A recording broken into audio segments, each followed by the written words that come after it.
Story 1. A Matter of Time. Hey, my mum's dying.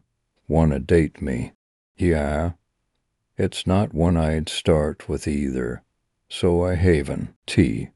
Mum told me, anyway, not to put my life on hold just because she's ill. She said, Tam, the ravens of memory fly around the universe, they don't roost in the tower. She's always coming out with stuff like Het. Mama looked at her, said she hoped the ravens of memory would still be interested in Sunday dinner. Mama carried me, gave birth to me, and neither of us deal in myths. Although, after 16 years of Mum's bedtime chats, daily affirmations, and homemade herbal tea infusions, I understand the language, even if I don't speak it.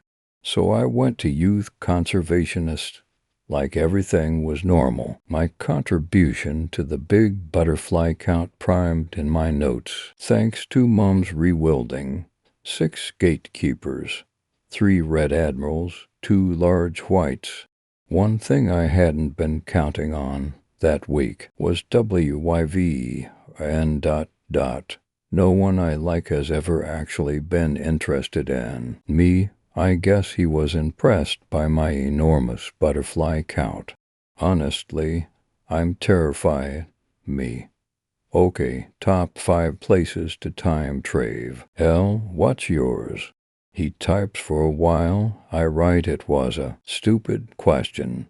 Forget about it for times and delete it for times. I have questions. The list of questions is quite comprehensive. Can he come back? Will he change anything? Is he a real person or just a ghost?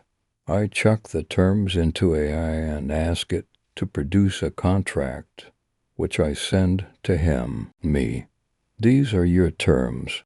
I hope you accept them. He types for a while. I write I wasn't making fun of you 5 times in some variation and delete it 5 times. Okay, mine are probably pretentious, but here they are anyway. 5. 1999. To tell everyone the millennium bug isn't coming. 4. 1933. New York. To see Billie Holiday sing before she was famous. 3. The Carboniferous period dragonflies the size of crows. 2. The place where my house is 500 years ago. 1. My choice in reality. No times before the day I joined Young Conservationists. I heart the message. Me. Pretentiousness is just a word used by someone when they want to make you feel bad for what you like. I'd never say that, and I'll be right there with you. And the Carboniferous period. Mum pokes her head in the door. Mug in hand, I jolt. Oh, hey, I say then, cheese. I hold the phone up. She returns a warm smile. It's like living with paparazzi. Tamsin. She chides, although clears her throat. I'm the one being nosy. Heard you laughing. She hovers, expectant. Funny meme, I say, pretending to look for it again. Sigon nah, must have been especially rude. If you want to hide it from me, she says, selfish I have to say when you know those are my favorites. You didn't even knock. She smirks slightly. Not unfriendly, just this face she makes when she's thought of some joke she shouldn't really say to her own child. Her filter is not decency. It's mama. It was probably something about death. She keeps trying to joke about it. She finally lands on something appropriate. I'm forgetting my boundaries. Your laughter cast a spell, and I followed. Hardly my fault, but I'll leave you to IT. She leaves, smiling, closing the door behind her. These timelines, Mom and Way, don't belong in the same head. They run alongside each other, but the thought of them meeting is like watching two trains tilt toward each other at full speed. In sci-fi stories, when timelines collide, worlds explode. Asterisk, asterisk, asterisk, I spent 300 pounds on cameras, all my savings I didn't ask before I put them up. Mum comes into my room, she knocks this time. Why has my downstairs turned into a land of stars? She gives me a hard stare. I'm being blinked at from every corner. Tamsin, explain this madness. I just thought I begin that in those old family videos of you when you were a kid, they go on and on, don't they? It's like a whole portrait. I just have little snippets. Yes, the old videos are awful, says Mum. They make my life look tedious and dreary when it's been extravagantly wonderful. Except, well, the obvious. Maybe I just wanted a bit of drear, I say. One is on top of the fridge, angled toward the kitchen table. Mum calls it the all-seeing eye of Panasonic. Mama says I could have at least consulted her on a brand that matched the decor. Dinner is leftover dal that's been reheated at least twice. Mum insists it brings out the best in the flavors, and Mama says that's just the bacteria getting into her brain. Mum's a bit better behaved than usual, and Mama keeps checking her reflection in the dark oven glass. Mama says, I'll have tea. His symptoms been today. It's a dangerous question to ask at dinner. Mum could spare us more detail than she does. But today she waves her hand, says fine, fine, nothing to report. Asterisk, asterisk, asterisk. Way asks me about my time travel top 5. Me, 5, the Carboniferous period, to hang out with you and the dragonflies. 4, Sagat times, to hear the stories and see the ravens. Mum's obsessed. Why? Th it. 3, Birdsong in ancient wild Britain. 2, to see Mum and Mama when they were children. I know you'll think this one's cheating, but let's call it 2A and to be 1 the day before the last time I got bad news. Way. Bad news, you okay? I thought something seemed off today. Me. Bad news for sure. No honeycomb ice cream at the park. Remember, he types, pauses, no message appears. I hear Mom's footsteps in the hallway, and a moment later there she is, leaning against the doorframe. She looks at the light blinking on the bedside table. Don, you blink at me while I'm talking to my daughter, she says, scolding. She holds out her phone, brings it over to me. I found this on the screen. I can see my's. LF. I'm dressed up in a sailor's suit, the world's youngest mariner, with Mum behind me on a blanket in the garden. Toys are scattered around us. A whale, a crab, a squeaky octopus I still have today. 5 whole minutes, she says, beaming, leaves the snippets in the dust. I'll send it to you. In the clip, Mama's filming Mum playing pretend with me. The blanket was a boat. We saw whales, islands, met stormy seas, and at the end Mum became a pirate, sweeping me off the boat and into her arms. The footage had been uploaded from an old camera, which jolted and jerked, more like a bumpy car ride than the high seas, and when Mum swept me into her arms, it seemed like she was still in frame for a moment longer than I expected. The camera hung on just a moment longer than it should. Asterisk, asterisk, asterisk. I've filled the hard drives. I tell Mum it's for posterity. She said posterity shouldn't be involved when she forgets to take her towel to the shore a posteri, or for posterity. I say she manages a wry smile and asks no more. I am learning from her. She's been quieter lately. When she smiles for photos now, sometimes she doesn't show her teeth. Occasionally, it's just a stretch of the lips. Mama says, why don't you go and sit with her? Spend the time now instead of later. She motions her head towards the cameras. I look for her, but she's in bed. I stand in the doorway, not sure if she's very still or just paused. I get this feeling when things are too still for too long, this kind of base dread. Impossible to get in nature.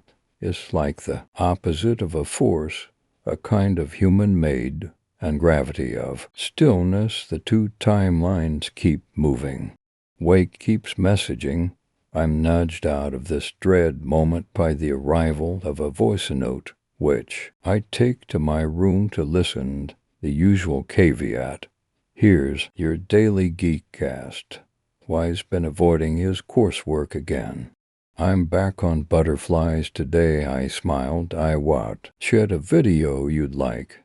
There was this scientist talking about the monarch butterfly migration. The ones born in late summer are called a supergeneration. And instead of living to weeks like their ancestors, they can live up to 9 months. So they can make a journey from Canada all the way to Mexico. It's triggered by day length.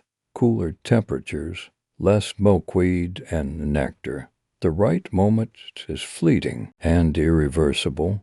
There's a pause. I'm trying not to sound pressure-wide here. It's just, he laughs. I feel like Fima, butterfly, then like the milkweed's getting low. He gets the giggles. It's infectious. I thought butterflies would be sweet, but it's gone a bit weird. Bit like when you look at one up close. I just want to say I'll hike you, Tam. I feel like you've shared so much and, autumn's getting closer and all that. And I'm confused about whether it's the right time for you. So, this is the end of Geekcast. I hope you enjoy my facts. If I had wings, they would be twitching, tentatively testing flight. I held my hands to my head, the hum of the timelines running through me, only a few words lying between me and the breakdown of worlds. Asterisk, asterisk, asterisk. The camera feed is blank. I reboot the program. Nothing. The hallway feels empty. I blink up at the corner. And nothing. Blinks back. I check the wire. Fine. Battery. Fine. The little switch at the back is turned off. Can't be done. I mistake. Mom's in the kitchen with her head in her age. Hands, elbows on the table like she's holding herself up. I check the cameras. Off, off, off. Did you turn them off? I ask. ...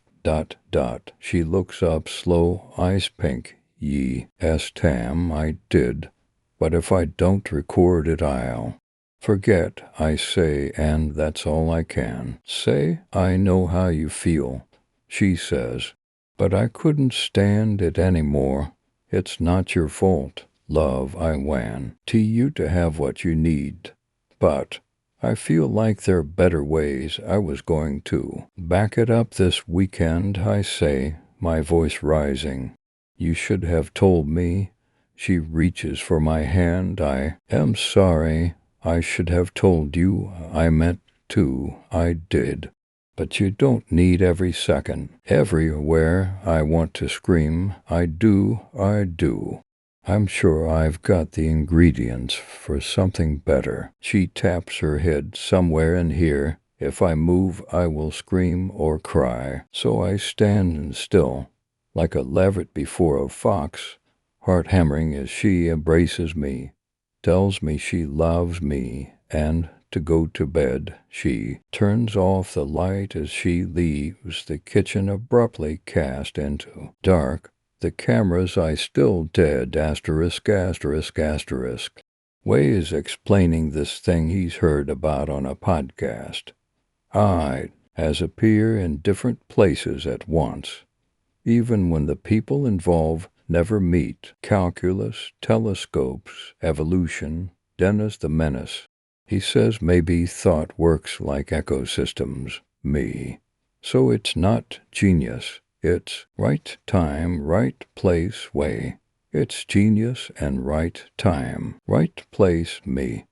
When will I get a way voice a note about wrong time, wrong place, way? Like bullets which got invented before goo. NS, true fact, me. Like that, me. And the fact my mum's DYNG typing, pause, typing, pause, he calls me. Tam, are you serious? Yes, you just found out. No, I didn't realize. How did I not know? I snort. Sorry, I'm sorry, it's just. Of course you didn't. I've worked very hard to keep it from you. I'm so sorry. He says I knew he'd say that. It's not wrong, but it's not right either. This is where the timelines collide. I'd heard Mom have conversations, occasionally with people about this, in the absence of anything else I stole from her. I know you probably feel weird about what to say. I said, there's honestly nothing right you can say in this moment. So say anything. There's another pause, then, offended, he says, I can't believe you were about to deny me the chance to meet your mum, who, by the scraps I've heard, is a magical being. And with a confession and a jock, the timelines meet under the same sky, and the world keeps its shape. So I keep talking. I tell him about the cameras, the blinking lights in every corner, every room watching her, and how I thought I could hold on that way, how she turned them off without even telling me first. When I finish, he says, and did she come back to you with something better? S.H. He hadn't, you know. He made it sound like it had just occurred to him, but with the theatrics of a children's TV presenter, I don't think memory works like that anyway. How? Is it supposed to work then? I ask. He hesitates. I watched a TED talk about it once. Memory's not a camera. I think it's more like a story you're retelling every time you bring something to mind. Thank you, Professor, I say, but that sounds worse, as if we never truly remember anyone at all. Maybe. Just ignore the link I sent you, he says. I like that you ENT it, I say, even though I might not watch it. Maybe I can come to yours, he says. It's the one about monarch butterflies. And bore your mum with my facts, asterisk, asterisk, asterisk. The mourner are gone, but the house still smells of flowers and incense. Ferns, chamomile, miscanthus, vases on every countertop. Mama was exhausted. Way offered to do the clearing up, and she went up to bed. Way sits cross-legged, head on the living room rug. I'm lying with my head in his lap. He's tracing circles in my hair. There's something I didn't tell you, I say in the NS. He did come up with something. Oh, a few weeks ago, she came into my room. She said, I thought of something better. I take a steadying breath, trying not to put myself back in the moment. I wan to get to the end of the story. She took my phone and put it aside, sat on the edge of my bed, told me to lie down and close my eyes. She said, we're going to the land of the stars. Then she whispered, it's a metaphor. I laughed, opened my eyes, and she's like, okay, serious now. I could feel her voice move through me, warm, anesthetizing. She said, when you get lost, look up and remember T. It's a black, glittering canvas. We're all making meaning, seeking direction from these blinking lights of memory. Single quotes. Walk with me through a nebula. You see it, the sounds, the pictures, the words in your head. They'll flare and fade, now immense, and then nothing at all. Every one you hold is real, even the ones that slip away when you reach for them, the half-remembered there's the ones you make up later, the ones where you just know what I'd say, even though I'm not there. I saw them as she spoke, flickers of light, each one a version of her, darting across time. Those are all me, she said, just as true as the me on the microchip. All of them, the version you need will always be there, she said, and the one you can't remember, she's aired too, and she's okay with it, And I was totally in that sky, in her words with her voice. I got it. Who I am to her, who she is to me, mighty more real than anything I could ever put in front of a camera. You're weightless, she said, and I was held safe in the blown open space and time of the cosmos. Who I am to you now, she said, is more important to me than who I am to Emmy. I stopped speaking. We didn't say anything. He wiped my tears gently on his jumper sleeve. She didn't tell you a story, he said. She got inside the telly. NG, earlier we'd all gone up the hill, the one where she walked and sang and thought. To scatter her ashes, Mama had timed it perfectly for golden hour.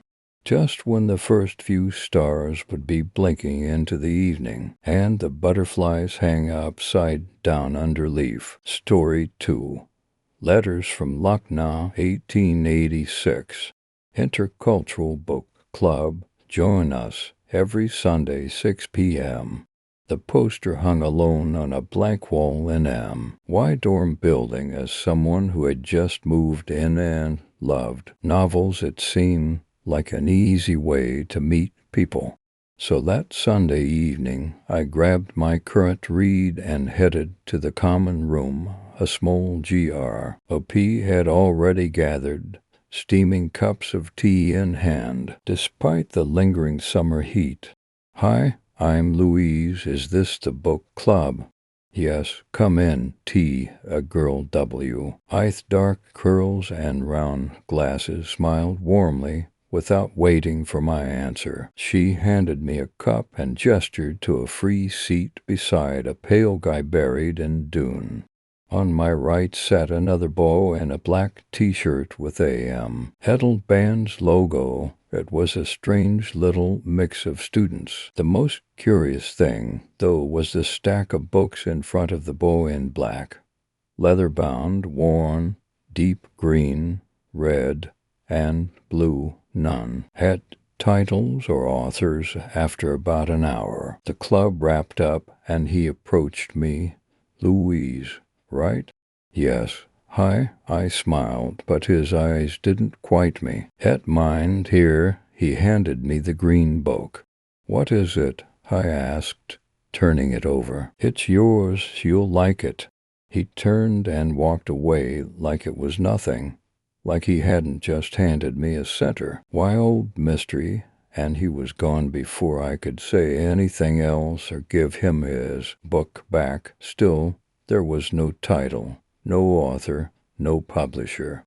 Just one date written in neat script on the first page, the 18th of July, 1886. That C caught my attention. I took the book back to my room and only then realized that I didn't even know the name of the boy who'd given it to me. I made a mental note to talk to him next week. Tea in hand, I settled on my bed and opened the book. Lucknow, the 18th of July, 1886. Dearest L. Yesterday I spoke of the heart's chambers, oxygen-rich and not. How strange that the organ we so of equate with feeling is, in fact, a careful machine, divided, protective, designed to keep what nourishes apart from what has already been given away. It is perhaps foolish of me to write this. You are kind to me, I know, cordial, curious. I am a student, too. Your father, nothing more. And yet I find myself thinking of your voice even now. Not what you said, but how it sounded when you said it, L. Like the turning of pages in a quiet room. I have no right to this sentiment, but still it persists. Not in defiance of reason, but alongside it. There is a tree behind the dispensary, where the breeze sometimes finds its way. Should you wish to borrow another book, I will leave one there.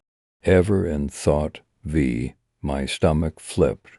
L could stand for a 9, I told myself. But I already felt the pull. I reread the letter. Again, the room felt colder than before. Somehow it felt like I was remembering the words, not reading them, like all the world's. Longing had slipped between the lines. I didn't know who V was. I had to look up Lucknow, a city in northern India. Somehow the tree V talked about behind the dispensary sounded like a familiar place.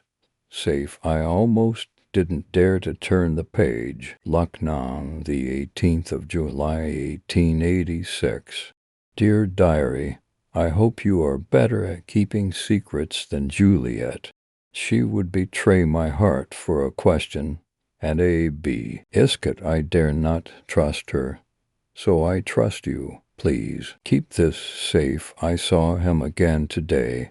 Even from Father's office, I noticed him walking down the corridor. The heat never seems to touch him. The hospital was stifling as ever, and I stepped out to catch my breath beneath the tree. That's where I found it, a note. So simple, and yet never has a scrap of paper undone me so entirely. It feels absurd, even dangerous, how such a small act like the exchange of a book can feel like sedition. I loathe the thought of deceiving father and mother. But what could I say? To speak of it would be to unravel everything. No, I mustn't. I know my place. I know the stories I read are just that, stories. Not life, never life, and yet I long foolishly, perhaps, quietly and tirely for the boy with the quiet eyes and the borrowed books. It can never be, I know this. These words are best burnt. The story of the book wasn't so much a story, but more a telling of events. A life story, a love story, no doubt. But it felt so real. It felt so close. I needed to pause a moment after the first pages.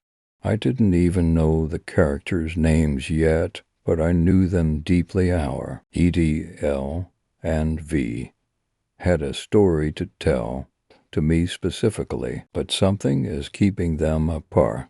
Probably colonialism. I turned the book over again, delaying reading the next chapter. Why, I don't know. The cup of tea on my knit-stand was lukewarm at best. When I opened the next page, expecting another letter from V, perhaps, instead I found another diary entry from L. Luck, now the 3rd of August, 1886. Dear Diary, Father is hosting one of his official dinners tonight, a grand affair for the hospital and residency men. I never know what to say at such things, only how to smile and pour tea. But tonight, Veer will be there. The thought sends my stomach to war with itself. I remember the first time I saw him, a book under his arm, His coat too large, or perhaps worn like a shield. He passed near father's study. His eyes met mine for only a second. I haven't stopped thinking of him since. I dare not describe his features. I shouldn't think such things. But oh, I do fa. Sir introduced us later in that casual way British men do when they wish to seem modern. I curtsied, he bowed. We said nothing meaningful, but his glance held a pause too long, or too short. I wrote to him before I ever spoke to him. Isn't that mad? A letter left in his anatomy textbook. I signed it L. He replied he knew. And now I must sit across from him beneath chandeliers and judge and tea and pretend he is only my father's student. I do not know if I am strong enough for such a performance. Yet I am counting down the hours.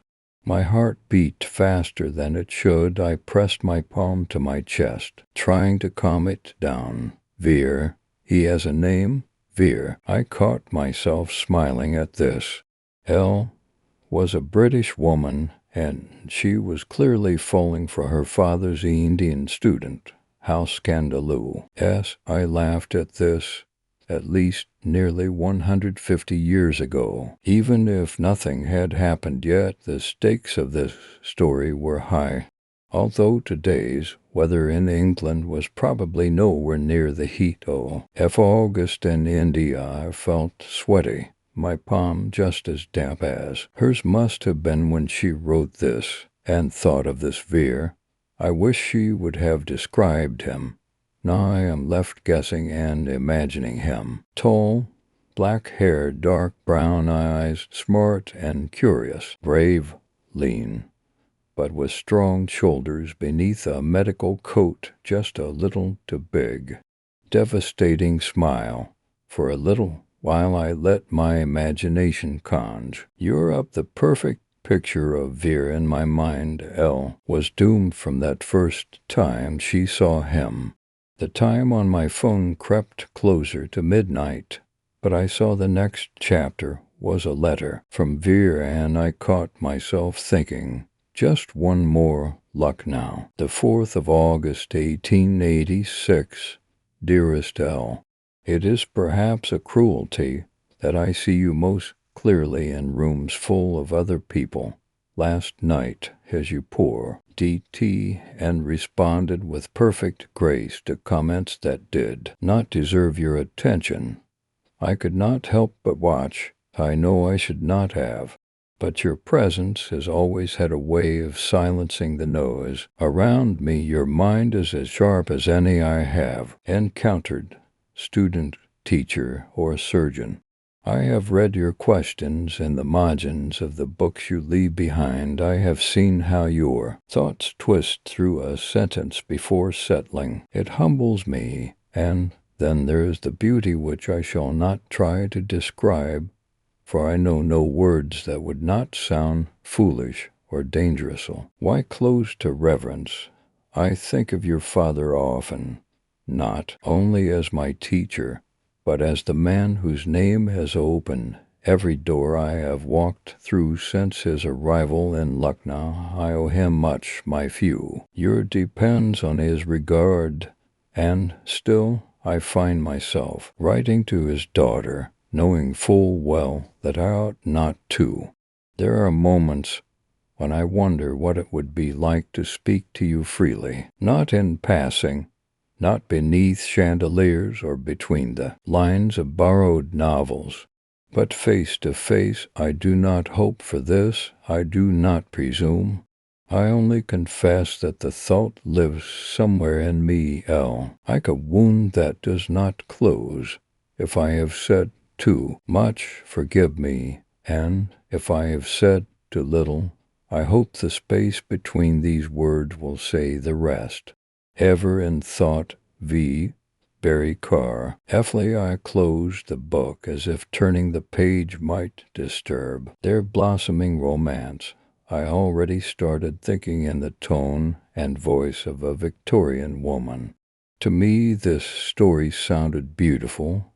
I was already anticipating everything that was to come, including the happy ending I hope they get. Maybe their hands even touch like Mr. Darcy's and Elizabeth's in the Pride and Prejudice movie. Honestly, no modern romantasy could build this kind of tension any better.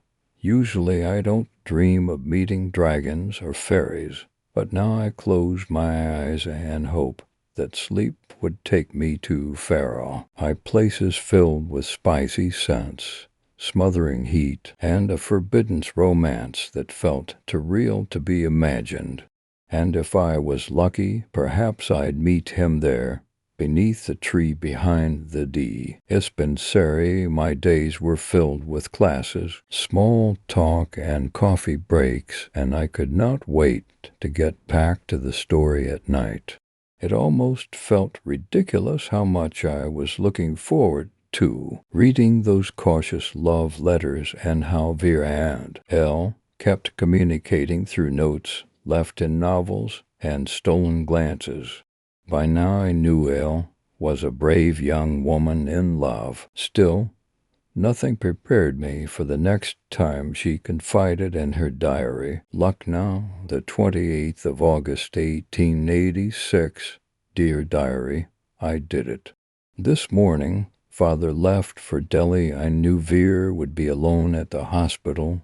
During my walk with Juliet, I let a rose's thorn catch my wrist. It was hardly more than a scratch, but Juliet panicked and insisted we go to the hospital. And there he was. He came rushing. "Louise," he said, and my heart all but stopped. The rest is a blur. His eyes on mine, his fingers brushing my skin as he cleaned the wound. I was overcome with feeling. I wanted to throw myself into his arms. Imagine the scandal. I laugh now. But what have I done? He was so close I could feel the warmth of him, the rise of his breath. But how can we ever be together? What a terrible world where love like this cannot be. I knew full well I was holding my own breath through reading this. Her name is Louise, my name. The rational part of my brain was telling me that it's a common name, but I couldn't shake the feeling that this was more than just a story. It felt so lived, so terribly near. I had never been to India, knew no one named Vera, and still here I was, sitting cross-legged on my bed, too afraid to breath, and torn between wanting to know the ending of Louise and Vera, hoping for a grand romantic scene where love conquers all. Every Bollywood movie I knew painted that picture, a love so intense and worthy that everyone started singing and dancing. Again, my logical thinking was quietly saying that this was not the most likely outcome. Maybe Louise's father found out and sent Vera away, or Louise had to go back to England to marry some boring sheep farmer or something. I closed the book and stared at my ceiling for a long time. What started as a dusty curiosity an anonymous green volume with no title had become something far more consuming. This wasn't a story anymore. This was a heartbeat, a memory, a life, and the way he says it, Louise, even in writing, it lingers. I could almost hear it in my head, soft, breathless, real. The girl who once thought of herself as ordinary now felt like the echo of someone who once lived a life she could barely imagine. Gardens and chandeliers, rebellion in rose, thorns and glances too long held. And him, Vera, even on the page, he feels real, as if, at any moment, he might round the corner of his century and sit across from me with that steady gaze and too large coat. And what would I say then? I pressed the book against my chest. I knew what was coming, the shape of it, The ache of it, he risked. I turned the page, breath caught in my throat, and there he was. Lucknow, the 4th of September, 1886, my dearest Louise. There are moments when reason becomes a distant shore, and all that remain is the tie, relentless and impossible to ignore. Forgive me, but I no longer find sense in silence. Since I touched your hand, that smallest of mercies, I have not known peace. You were braver than I, and I have thought of nothing else since. You are beautiful, yes, and brilliant. But more than that, you are clarity in a world that confuses me, the calm in my sleepless nights, the fire beneath all I cannot say aloud, and so I write it now. I would marry you if I could, if it were mine to choose, without consequence, without shame. I would take your hand before all the world and call you mine, but the world is not kind, Louise, not to people who believe in impossible things. There is a word in my language, Bekuti. It means surrender of the self, the owl. That is what I feel when I see you. I ask for nothing. I only needed you to know you are not alone.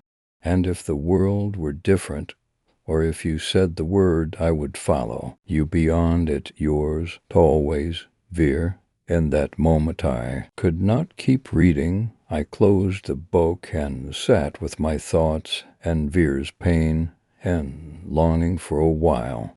The next Sunday I went back to the book club. The room looked the same. Mismatched chairs, second-hand rugs. Students arranged in soft, academic disarray. But it felt different, like I had joined a secret that everyone else already knew. The boy was there again, the one who had given me the book, still in his worn black t-shirt, still quiet.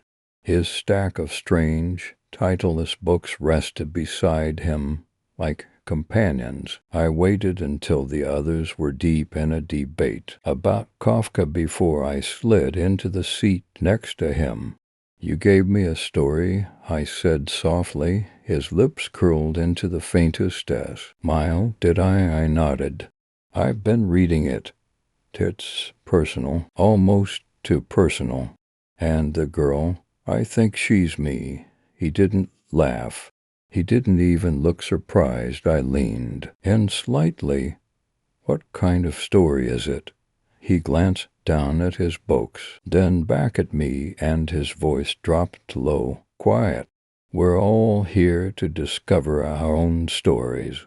That wasn't what I anted to hear. I wanted instructions, context, a name, a genre, at least. Instead, he picked up a different book, dark red, its cover cracked with age, and he set it gently in front of me. Maybe this one, Anne. Next, he said. I blinked. But I haven't finished the first. He shrugged. Some stories don't end, they echo. Before I could say more, someone across the room called his name, and he rose without another word, leaving the red book on the table between us. Like an unopened door, the cafe buzzed in that lazy campus way, half full of students pretending to read and pretending not to look at anyone. Sunlight washed through the tall windows. Conversation hummed in the background. I sat with the green book in front of me closed. I couldn't finish it. It sat there like a stop. Heartbeat. I wasn't ready to know, not if it ended in darkness or with a goodbye. I ran my fingers along the edge of the pages. Good book, someone asked with a low, amused voice. I looked up, forgot how to speak. He was tall, simply dressed, coffee in one hand, devastating smile. Not possible, I thought. It's intense, I said. Beautiful. Sad, I haven. T finished it. He nodded, already settling at the next table. Best kind, he said, the kind you're afraid to finish. He glanced at the book, then at me. By the way, he sighed. Casual as anything, I'm Veer. My heart stuttered. I smiled, slow, unsure, full of something I couldn't name. What's your name? I looked at him, sunlight catching in his eyes. Louise. I said, it's Louise. Story 3. Muscle memory. It was the kind of quiet you only notice in high-end department stores on weekday afternoons, with its low lighting, plush carpeted floors, and overhead speakers playing a song you use. D to love. Most of the items were well out of Madeline's price range, but this was the store the engaged couple had chosen for their gift registry. The wedding invite was from an old colleague, a friend who was 7 months pregnant and marrying her long-time boyfriend. Madeline was excited for her friend, but only agreed to attend if she didn't have to be in the wedding party. Her friend, like anyone with a heart, of course understood. She just seemed thrilled that Madeline would be joining them on their special day. In front of a display of porcelain serving bowls, Madeline hovered one hand absently over the edge of a cream-colored dish with delicate silver trim. It was elegant and timeless, neutral, just like the card she'd picked out along with her ambivalence about attending. She'd not been to a wedding or any other formal event in forever. She selected the bowl and was about to turn down the next aisle when she saw him. Mark ... It took her longer than it should have to recognize him. For starters, the beard was new, or maybe not new, maybe just unfamiliar after so much time. His hair was shorter than she remembered with the debut of gray. At his temples, Mark was studying a box of wine glasses, brow furrowed like he was trying to solve something way more complicated than stemware. Madeline froze, heart stumbling. She ducked slightly as crouching by a display of silver candle holders could not only hide her but somehow erase the last decade of her life. But even before she could pivot the other way, she knew Mark had seen her, too. There was a moment, suspended and electric, where she waited to see if he would walk away. He didn't. What the hell was Mark doing shopping in this store anyway? Ma. Arcay hated shopping with a passion. A gift for a woman? Shit. She quickly reversed her stance, returned the serving bowl to where she found it. The gift could wait until another day. Her legs moved, an instinct, wild and unthinking, like a newly born fawn, until she stood outside beneath the waning October sun. Her hands were trembling. Madeline knew she was being ridiculous. She didn't want to see him.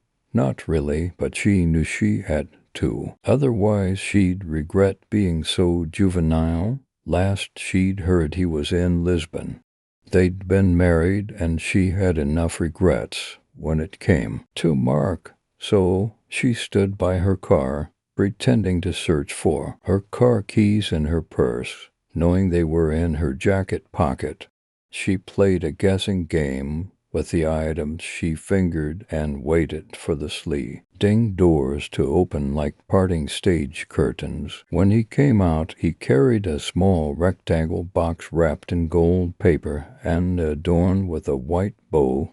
He didn't look surprised to find he are waiting there. Mark was still so handsome in his suit, with those broad shoulders and naturally tan skin. As he approached, he loosened his tie the way he'd done so often over their time together. She found it sexy, even just then. Hey, Mads, he said, stopping a few feet away. The way he said her nickname, it stirred something. She didn't hate it. He was the only one who ever called her that, and it rolled off his tongue just as it had 16 years ago when they first started dating. His voice was quieter than she remembered, or maybe it was just tired, not unlike her own. High, instinctively, her arms folded across her chest, a shield across her heart. She supposed they stood like that for a beat too long. To people stitched together by years of unraveling. "You look great. How have you been?" he said. Madeline laughed uncomfortably, adjusting her yoga outfit, where she'd put on a few pounds over the years. She knew he was being nice. She'd just come from the gym, her hair in a tousled mess atop her head, and she wasn't wearing a stitch of makeup. "Oh, stop. I look terrible, but all in all, I've been DOING pretty good." She looked into his blue eyes for the first time since they'd first spotted each other. "How about you's the question.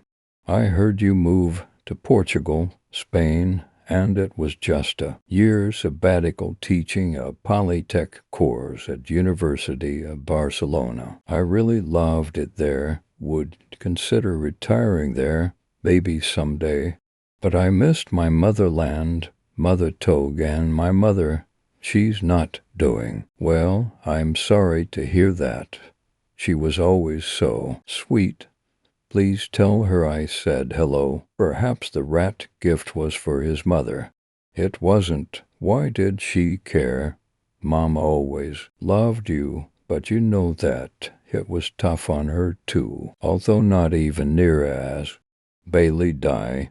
Madeline was stymied when that escaped her mouth. Why had she just blurted it out like that? "Oh, Mads, I'm so sorry. I know how much you loved Bailey. I loved him too. I was so angry at first, but I missed him, you know, after I'd left. Always thought, well, at least Mads has Bailey." She cut him off. He was up there, almost 14, and labs are known for hip issues. Her estranged husband was 2 feet away, close enough that she caught a faint scent of his same familiar aftershave. Yet he may as well have still been in Spain. She wanted to run away as fast as she could and run to him at the same time. He must have read her expression, as always. "Hey, I have a little time to kill. There's a new coffee shop just a block from here. Want to join me? For old times, well, I don't drink coffee, remember?" She smiled and rolled her eyes. "Damn, that's right. Of course I remember." He held up his hands as if she was pointing a gun at him. "Tea? 2 tea bags, 2 sugars, and a drop of honey." He held up the gift, and for a split second she thought he was going to hand it to her. "Come on, I'll just put this in my car and we can walk." "I can't." But he was already headed towards his vehicle a few spaces away. What can it hurt?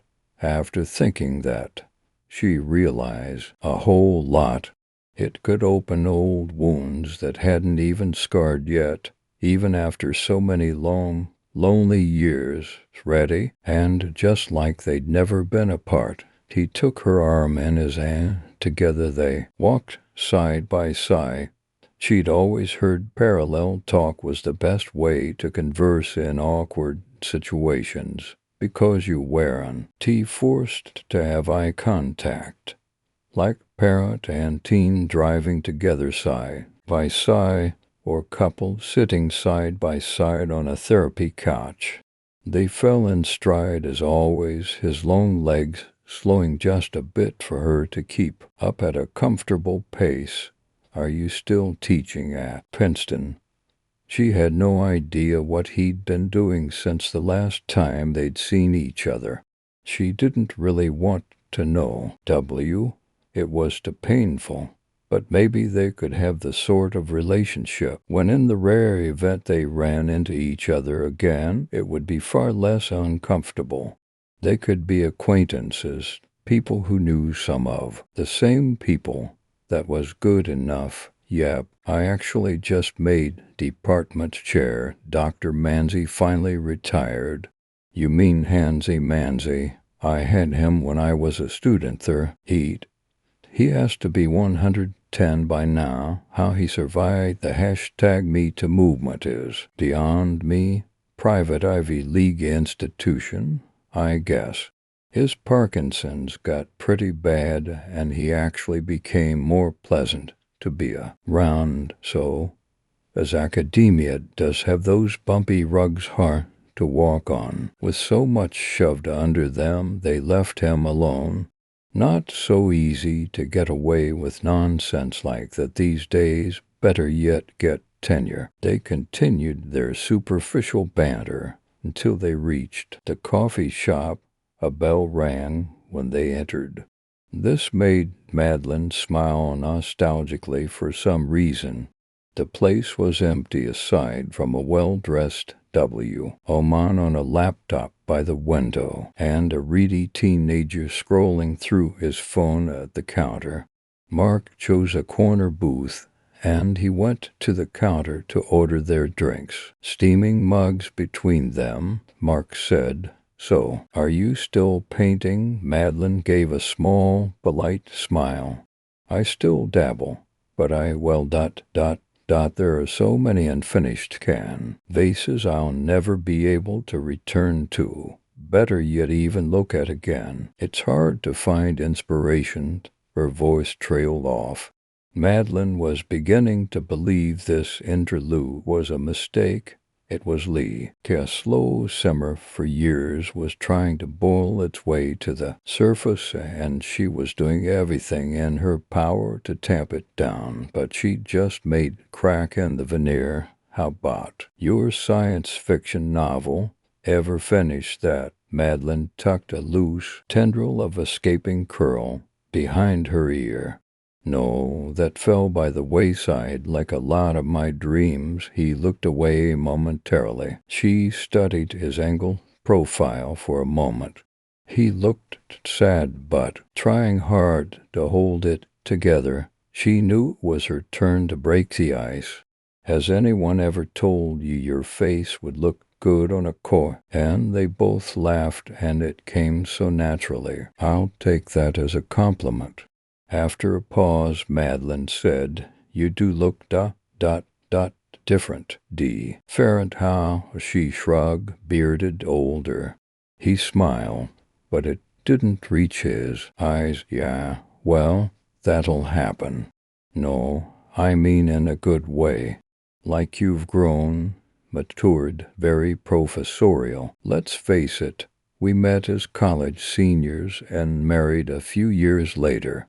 We're now, going on 37. We're both older. But I guess you seem better, more settled."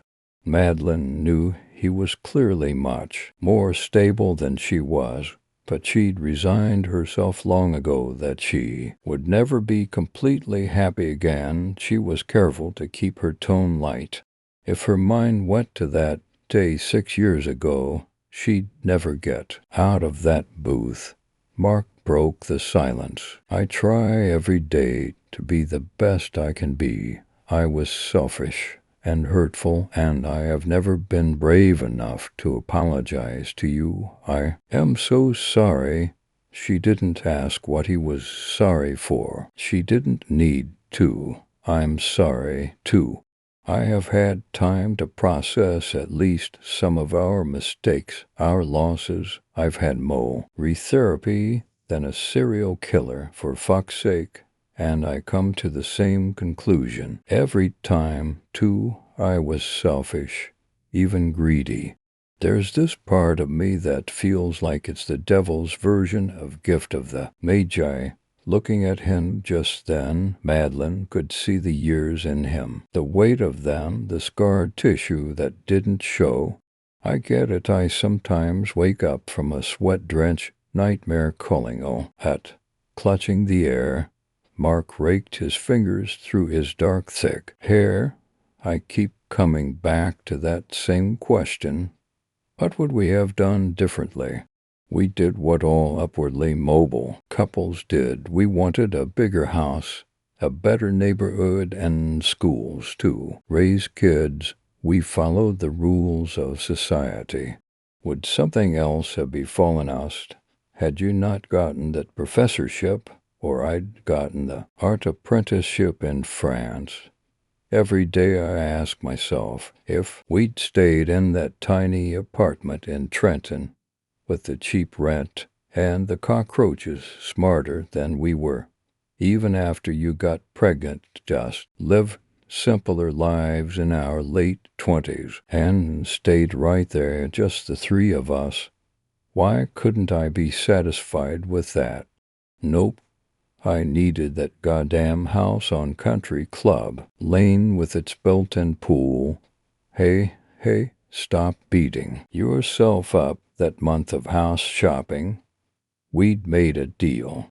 I'd give anything in the world to change my end of that deal. I barely had time to enjoy the damn pool anyway. Too busy making money so we could have a life that afforded us everything. And in the end, it got us nothing. Mark's hand slammed the table and it rattled their cups, and the barista glanced in their direction, concerned. Mark waved it off with an apology. Then, to her surprise, he started to weep. Tears rolled down his face, and he used the sleeve of his Italian linen dress shirt. I am so sorry I just left. I ran because I was a coward. I couldn't deal with your pain because I was hurting so badly. The guilt was unbearable. Madeline felt a lump in her throat, but swallowed it back down. She hadn't seen Mark cry once throughout that whole ordeal. Not a tear shed. She was tears on tap for nearly a year.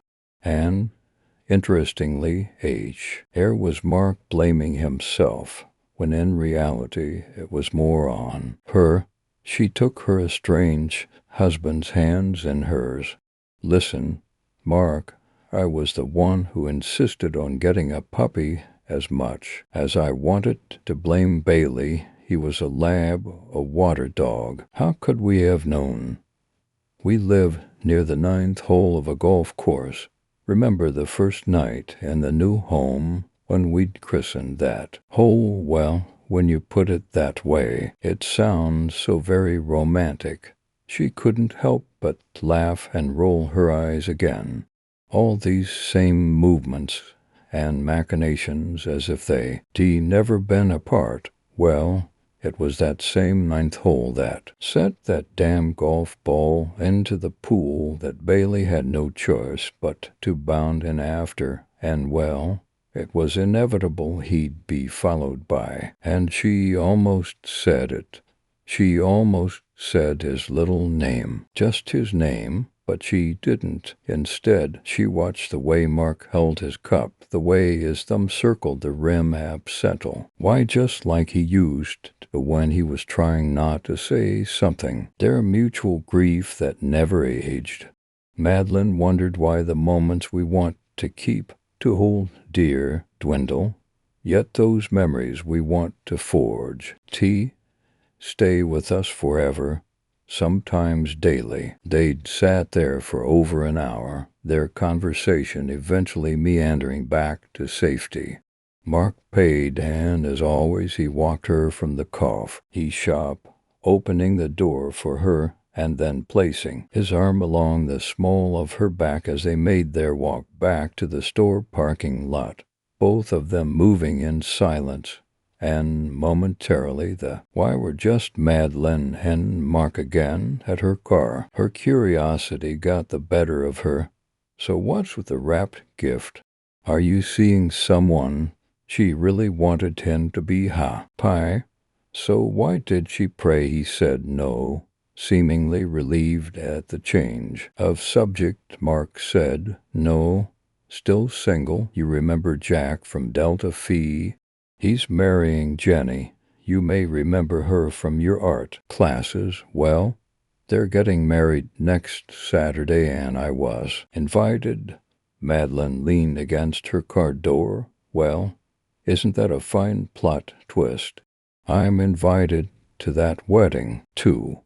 That's why I was in store. I didn't even know they knew each other. They met in grad school years later.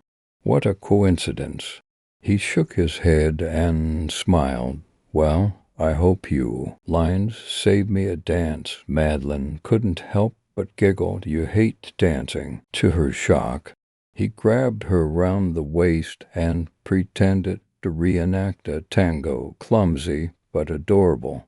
Because I suck at it. But I did pick up a few smooth moves in Spain. Still laughing, she took out her car keys, and he opened her door.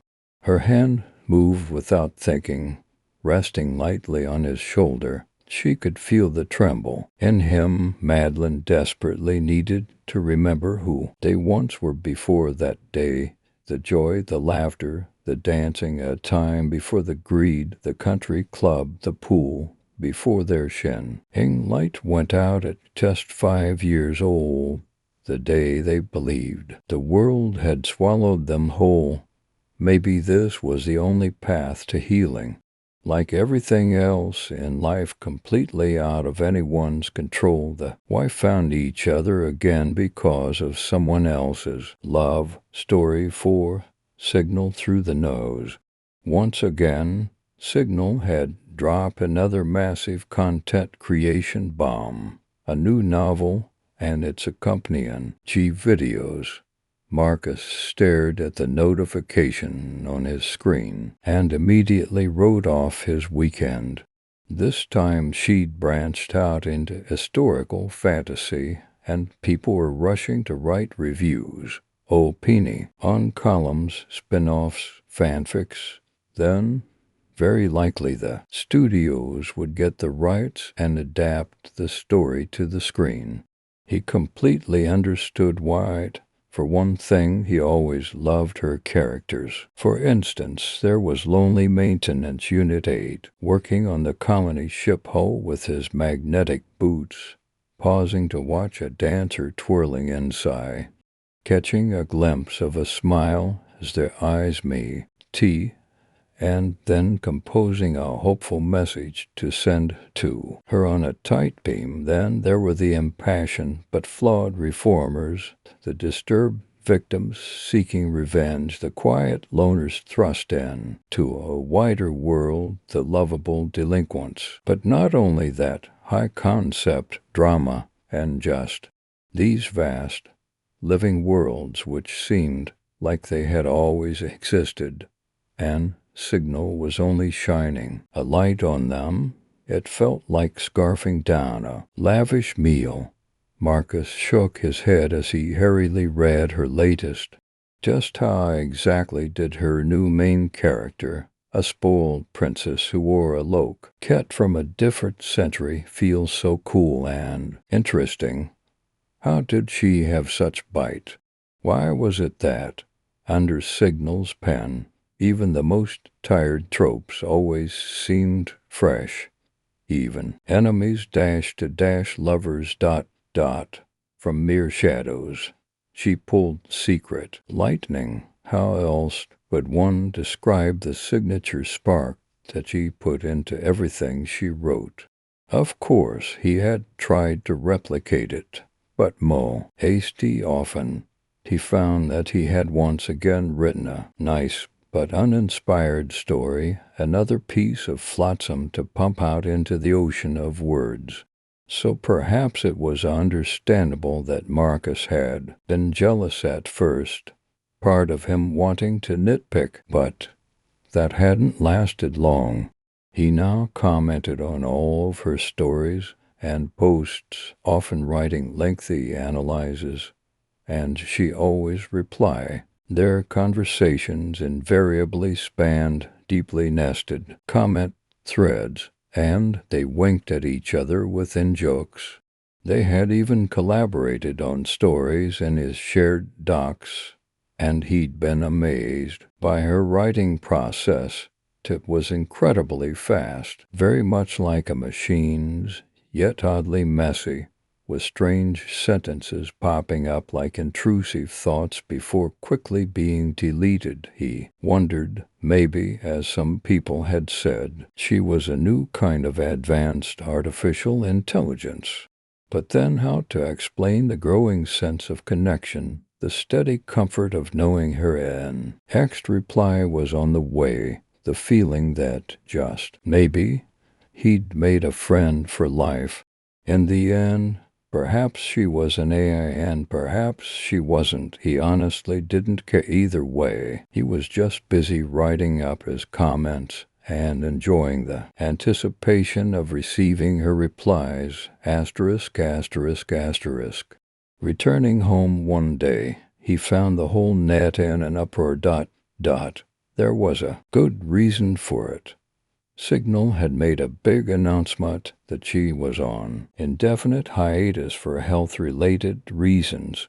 As of today, all her many ongoing series were paused. Her legions of addicted fans were vocally disappointed but understanding. There was a flood of get-well art, everything from elaborate digital paintings to simple sketches, from heartfelt poems to elaborate fan videos. Had she overworked herself? To be honest, he had seen it coming, because lately something in Signal's work had seemed a bit off. For instance, in her latest, there had been one side character who described suffering as a closing in which pursued us throughout this life and the next, and also mentions of feeling alone and having trouble breathing. Others were calling it a phase, but he wasn't so sure. He didn't want to intrude, but he had to know if he could help, so he wrote and rewrote his message, agonizing over each word before hitting send. Hey, I hope everything is okay. I know I'm still just some random guy out of millions on the internet, but is there anything I can do to help? Please let me know. Immediate reply. I'm sorry I didn't let you know, you liar, and you're definitely not some random guy. Cut it out with that already anyway, don't worry. Like I said, I'm taking a break for health reasons, but rest assured I'll be back soon. And Odie, some random guy. He realized he had been angling to hear that from her, but it still felt thrilling. On the other hand, he didn't believe that this was just a small, innocent break. She was hiding something. I know I'm prying too much, and I am certain you have what you need already, but I would really like to help you. Anything at all, just say the word. Another immediate reply, but this one only flashed on the screen a moment before being deleted. I still recall that night you told me about your worries. Our lives slowly burning away until they're all used up in the dark. Fire needs air to live. He knew what conversation she meant, but it was odd timing. What do you mean? Are you okay? She didn't answer. There was a day's wait, another one. After that, he stared at the screen, willing a reply to appear. The little notification bubble remained stubbornly empty. But then, relief, her message had arrived. Marcus, the truth is that there is something you could do, but it's pretty crazy though. Like ... really crazy. I wouldn't blame you if you said no. He instantly imagined a lot of weird stuff for her. However, he would at least consider anything. Sure, tell me. I'm sorry. It's embarrassing. I don't want to take advantage of you. Please forget I said anything. Just tell me. It's selfish of me to even ask, but I could use your help with my health problems, and it's a lot. Is there even a question? Of course, I'd be happy to help you. Also, you should know I'm an OT glamorous like in those fake promotional materials. If you're expecting someone like that, then I'm going to disappoint. He imagined a pale, plain-looking girl, bent over her keyboard all day, a hunchback, missing an eye even, but also his face flushed and his heartbeat quickened. He stood up and paced the room in excitement. A deeper relationship with Signal? For sure, everyone loves you and I am certain no one would care what you look like. I definitely don't. That's very nice to hear. A pause, and then she continued, ... Here's the address and a code you can use to get in. I'll pay for your plane ticket. His phone dinged as all the things she had mentioned immediately arrived. Try not to be intimidated by the place and remember that you can back out of this any time you want. Asterisk. He hadn't slept much, and he had wondered who and what he would find when he arrived, and what he was getting himself into. But ... he trusted her. It turned out that the place in question was a thick, concrete building with no windows. Once he was inside, it was like a clinic, but with security checkpoints. The attendants said they had been expecting him. They opened the door to her room. There was a tightness in his throat when he saw her lying on a hospital bed. He could hear the repetitive noises of healthcare machines. Her body was atrophied, in a coma, half her face mangled beyond recognition, her hands mere stubs, cut off at the wrists. Cables and fluid lines were connected to her, and something which looked like a metal helmet was connected to the top of her head by a million tiny pinpricks. She messaged him. See, I told you I wasn't much to look at, and don't you go giving me some BS about how beautiful I look. I'm sure I smell like hot puke wrapped in cellophane. For a moment, he wasn't sure what to say. He was shocked, but also his celebrity almost girlfriend wouldn't even be able to touch and be touched. ... I know I should have been braver. I'm sorry I didn't warn you more about what to expect, she added. He let go of that part. Like I said, it doesn't matter to me. I would still like you even if you were an AI with no body. Quit being so sweet. Marcus looked at the unscathed half of her face. She had been a pretty young woman before all of this. Is it okay to ask what happened to you? It's a little bit like how I always used to say I would rather write my masterpiece than meet my perfect person. Now, I'm not so sure that was the right choice. What do you mean? After my car accident, I wanted to keep writing. I could have gotten state-of-the-art prosthetic hands, but oh no. That wasn't odd enough for me. This experimental trial wouldn't just restore me, it would enhance my writing and make me into a powerhouse. It all sounded so great. A brief pause. You know what, Oh, it went really badly at first, like catastrophically bad. The accident had been one thing, but now everything seemed to melt, and I nearly became a vegetable.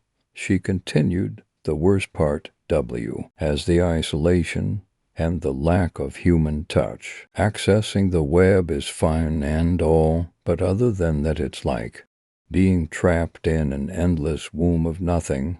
Sure, it lets me focus on reading my worlds. I have to, otherwise I would have gone crazy long ago. Like those other poor suckers who took the same deal. May they rest in peace. His throat clenched even tighter. He hemag. And Ed, how lost and scared she had been in that emptiness at first. She continued, somehow I knew they were going to unplug me, and so, despite every word being a struggle, I wrote. It turns out that the night shift crew on the very last night read me, and they felt my stories were worthwhile, and so here I am. Tears had welled in the corners of his eyes, and he wiped them away with his sleeve. It hurt to think how close she had come to being blotted out. She continued after a short pause. But now that my writing voice is worth big money, now the agency suits are scrambling like overprotective parents to help keep me alive. Isn't that hilarious? It must have been so difficult and scary. I'm so sorry you had to go through all that. It's not a lot, considering, but I really wish I could give you a hug. You're too sweet, Marcus. It's funny how you always make me feel better so easily. I'm glad, he quieted. I stared at her mangled body for a moment. There must be something else I can do to help you. Yeah, I'm scared to ask, but here it is. My tech is falling apart and getting shittier and shittier every day. Why? See, the problem is that my mind isn't stable enough for them to do the upgrades they need to do, she continued. And sure, they tried to send in a therapist, giving her one of the newer implants so she could drop by regularly. It helped for a while, but it's not enough anymore. Then she quickly added, they said that what I really need is to be with, she hesitated, someone I care about. His breath caught, but there was no time to bask in this happy feeling. How hadn't he guessed what she wanted before? There definitely could be a future together down this path. It was also scary. What if something went wrong? So then you want me to come into your world, like the therapist did? Yes, I want to be with you. I want us to write together on so many projects. A pause before she continued. You'd have to let them implant you with the mass production prototype. It's way smaller and less experimental now. But I'm not going to lie to you. It's still possible the same thing that happened to me could happen to you. At the very least, you'd never be exactly the same. You weren't kidding about this being serious. No, I definitely wasn't. I don't want you to feel pressured. If you have any doubts at all, please just turn back and go home. He paused a moment and messaged her. You know I care about you. Absolute tons. If I'm honest, more than anything. Asterisk, asterisk, asterisk. A splitting headache like the entire universe was burning up with fever. Everything was gray and unbreathable, and his non-existent body was spasming uncontrollably underwater, encased in an ocean of pulsing flesh. His last memory of freedom in the operating room seemed so far away, and there was a vague feeling of a small, intrusive presence lodged in his head. Faintly at first, he heard her voice, a voice he had never heard before, guiding him. Don't worry, Marcus, please lean into my touch. Calmer, just a little calmer. She kept speaking to him, and gradually he settled down. Out of the gray, a picture came into focus. There was the smell of cinnamon. A warm raindrop fell onto his cheek, then another. He opened his eyes, and all around was a grainy dream world, which looked like a city. It was raining. The trees were green and growing, and the earthworms were coming out and basking in all the messy water. An excited, skinny girl was running down the storm-swept street, filling her lungs with the fresh air. In the turbulent sky above, giant red and blue dragons were fighting with lightning and flames. When she saw him, she raised her head and gave a shy smile. I'll never forgive myself for making you do this, but for now I'm so happy. She eagerly held his hand, closing her eyes a moment and pressing her palm against his. "I'm Lai, by the way, and I'm excited to write with you. Story 5, The Day That Wouldn't Disappear." Alian woke before the chime. That wasn't unusual. He always rose early. But this time he knew something was wrong the moment he opened his eyes. The ticking had changed. Not louder, not offbeat, just dot, dot, dot, perfect to perfect. The little brass regulator on the mantel ticked with a precision that made his teeth itch. Like time was trying hard to behave, he sat up on the cot, rubbing sleep from his face. The air in the shop was still, warm from the furnace's overnight burn. It smelled faintly of oil, iron shavings, and old paper. Then he saw the note, folded twice, ink smudged at the corners, like it had been handled. Sitting on the stool beside his bed, right where he kept his breakfast plate. But there was no plate. He didn't remember writing it. The handwriting was his dot, dot. He unfolded it slowly. "You know, nah. Check the pendulum. Trust yourself this time." He stared at the words. Something flickered behind his eyes. Not an image, not a mem, or just a pressure, as if thought were trying to form, but the shape of it kept slipping through his skull like teeth through a cracked sieve. He rose, crossed the room, and stood before the long case regulator near the window, the old one, older than the reset, if anyone remembered such things. He opened the glass door and stared at the pendulum. Nothing strange. Brass bob, polished arm, faint dust in the corners, but the backplate, he hadn't noticed that before. Just behind the mechanism, someone, he had scratched a tiny notch, and next to it, 3 words, "You are awake, dot, dot." His throat tightened. Outside, the city murmured, carts on stone, steam from the baker's vent, birds whose names he didn't know and maybe never had, and, above all, the tower at the center of the city, whose bell would chime at dusk, one long tone, the reset. That was when it happened. Always had the chime. Your memories left you names, places, faces, all gone, but no one panic. It wasn't death, just forgetting. You woke in your home, kept your work, your habits, your name on the door. The city ran like always. Bread, trains, taxes. But you remembered nothing of the day before. It was better that way, they said. Clean, safe. He reached for his journal, the one he sometimes used to sketch Gear Rat. iOS, the one he was sure had always been blank. Page 1, blank. Page 2, blank. Page 3, you are not broken. You are not alone. Elian's breath caught.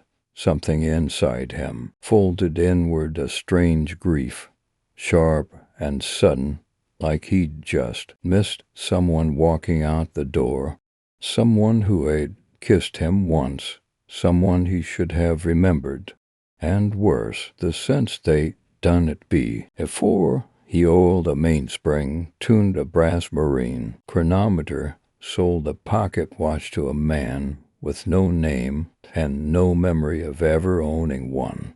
The city moved forward, forgetting nothing because it remembered nothing, but Alian felt it. A misstep in the rhythm, the kind of thing you notice if you'd spent your life counting seconds.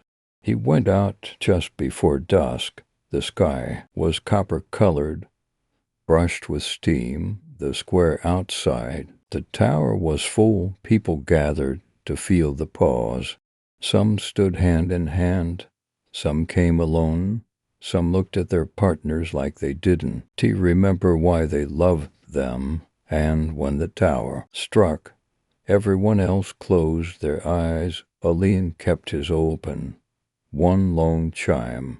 a vibration that hummed through his feet. He waited, but the forgetting didn't come. He remembered the notch, the note, and the woman who had come into his shop and said, "Do you fix only clocks or people too?" Her voice, her fingers brushing the display case, her eyes, gray-green, like weather deciding what to become. She'd smile like she knew him. And now he remembered her. Alian turned from the crowd. The others blinked, adjusting to their emptiness. He walked home under the ticking sky. Inside, the pendulum still swung, and the note was still there. Same words, same paper, same smear of ink, you know. Now, check the pendulum. Trust yourself this time. His voice cracked the silence. I already did. He folded the note, set it beside the others. Alian spent the next morning searching for proof that he was sane. The city had already begun again. Same bread carts rolling over stone. Same neighbors sweeping dust that hadn't gathered yet. Same girl with copper curls and a ink-stained fingers pressing her nose to the candy glass window across the street. Whole of it exactly as before, and none of them knew it. He didn't expect them to. That was the whole point, but the sameness still felt cruel. He opened the back of the old mantel clock, one he'd repaired many times, and tucked a tiny pin behind the ratchet wheel. Invisible unless you knew where to look, he did. The same to the long case by the window, to drops of paint, one green, one gold on opposite sides of the anchor arm. If they vanished overnight, he'd know. If they stayed ... he'd already started drawing schematics. It wasn't a grand design, not yet. A housing for resonance memory, a sensor to mark the moment the reset happened. He wasn't trying to stop the forgetting, just catch it. See if memory had a shape. He needed more time, not to build. He could build fast. It was the other thing he needed, the thing he couldn't name yet. Someone knocked. He froze, not because of the knock, because he recognized the rhythm. 3 short, 1 long. It meant nothing, except it didn't. He opened the door. She stood on the step, copper hair in a braid, a satchel over one shoulder, boots dusted with soot, a smudge on her cheek like a thumbprint someone had once brushed away. Same face, same eyes, gray-green, like something alive inside stone. Alian stared, his chest tightened like deja vu, but heavier. She blinked once, then said, "Do I know you?" He didn't answer. She smiled. Not surprised, not warm, something gentler, like the first note of a forgotten song. "I'm sorry," she said. "I didn't mean to be rude. I was just walking by and your shop looked familiar." "You've been here before," Alian said. "I have." You asked if I fixed people? That smile again, that sounds like me. He stepped back and held the door. She hesitated. "I didn't mean to intrude." "You're not." She stepped in. The clocks kept ticking, but something in the air slowed, not physically, rhythmically, like time had leaned closer to listen. Her name was Neva. He didn't ask it. She found it in a receipt stub tucked away, and the display case, her own name, in her own hand. It said only Neva, consultation, nothing purchased, return if possible. She stared at it like it had grown teeth. "I don't remember this," she said. Alian didn't speak. "Is that normal, in this city or in this shop?" That earned him a small laugh. "I've been having dreams," she said, "or maybe they're memories. I see places I don't remember, People I think I loved, but their names vanish before I wake. She sat across from him, brow furrowed, studying his movements like someone searching for a street they once knew. Then I remember your hands. He blinked. They're always working. A little cracked oil under the nails. I don't know your name, but I remember your hands. He sat down slowly, carefully, like the air might collapse under him. Why are we remembering? She asked. I don't know, but I think it's growing. Have you told anyone? No, they'd forget, right? They sat in silence. Then she said, what if we didn't? The catcher hummed in its frame, not like a clock. Alian could feel it in the table, not constant. Every few minutes the gear clicked once, even though it wasn't tied to any movement. He stopped trying to explain it after the third day. Neva returned each morning just before first chime. She knocked 3 short. One long, some days she remembered the pattern. Some days she didn't. Those were the harder ones. On the second morning, she frowned and said, do I know you in a teasing voice. On the third, she didn't ask. She went straight to the catcher, placed her hand on the case and whispered, it's still spinning. By the fourth, she brought chalk. She wrote on the wall beside his window, we were here, we are again. It vanished by dusk, but the next morning, another message appeared in different handwriting. Her own. Don't trust the stillness, the forgetting breaks at the edges, they began calling it. Slip the moment before memory returned. For Neva, it came in dreams. For Alian, in the clocks. A gear turning too long, a chime ringing ear. Lee, the catcher clicked more often now, always near sunset, always when no one looked directly at it. They charted the slips, compared them, patterns formed, not clean, but not random, like a song you almost remember, like handwriting you recognize but can't read. Something was trying to remember with them. Alian said that aloud once, then regretted it. Neva didn't. T laugh, she said.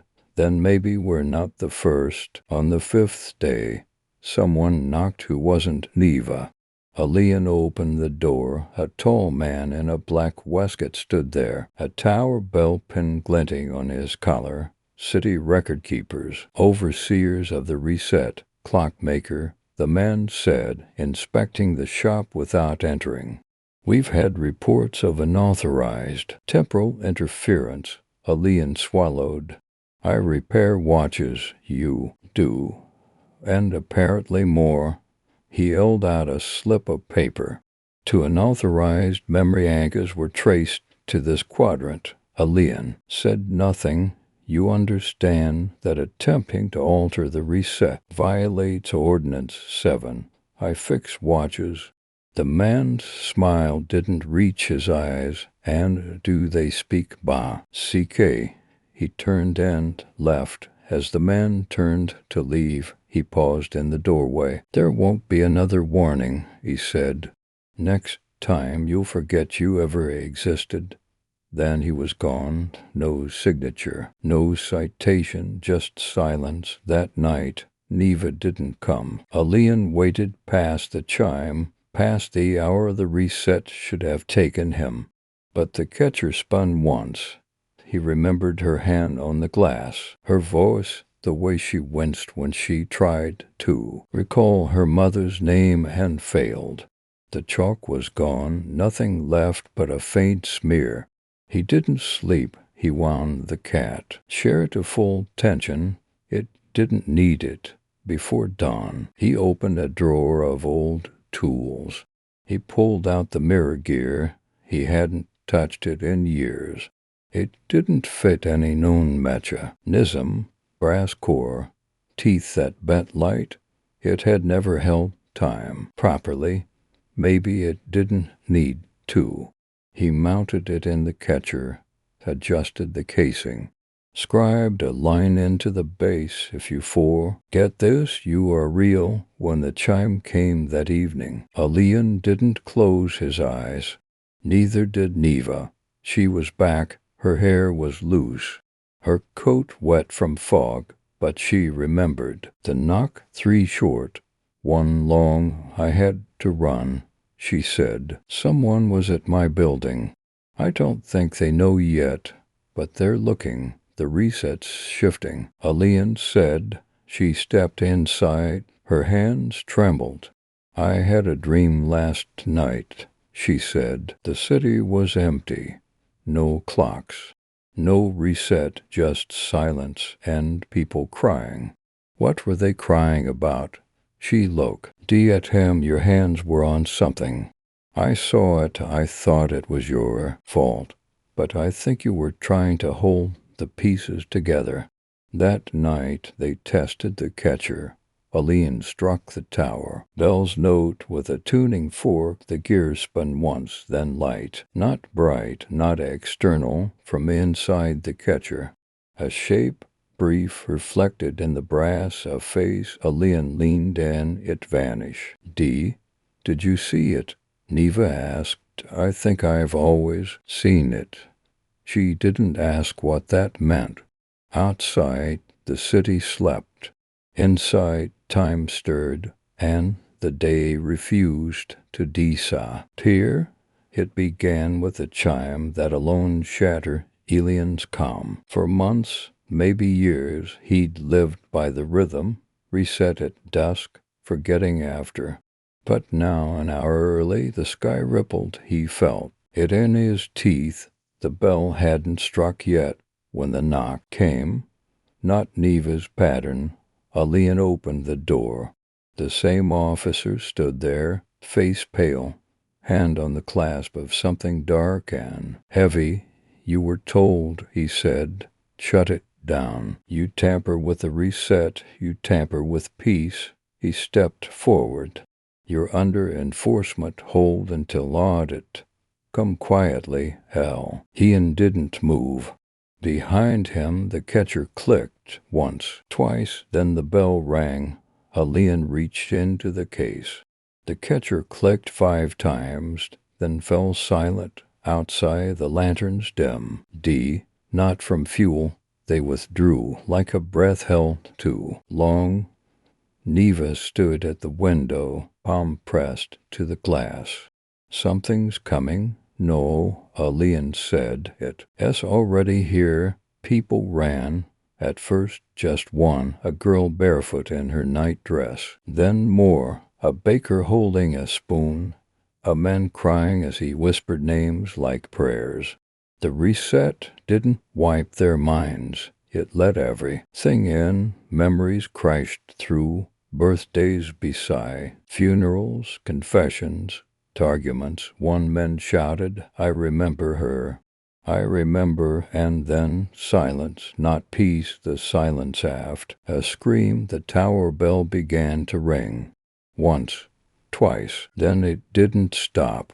One long, shaking note, higher than it should be. Like metal trying to remember what it used to be.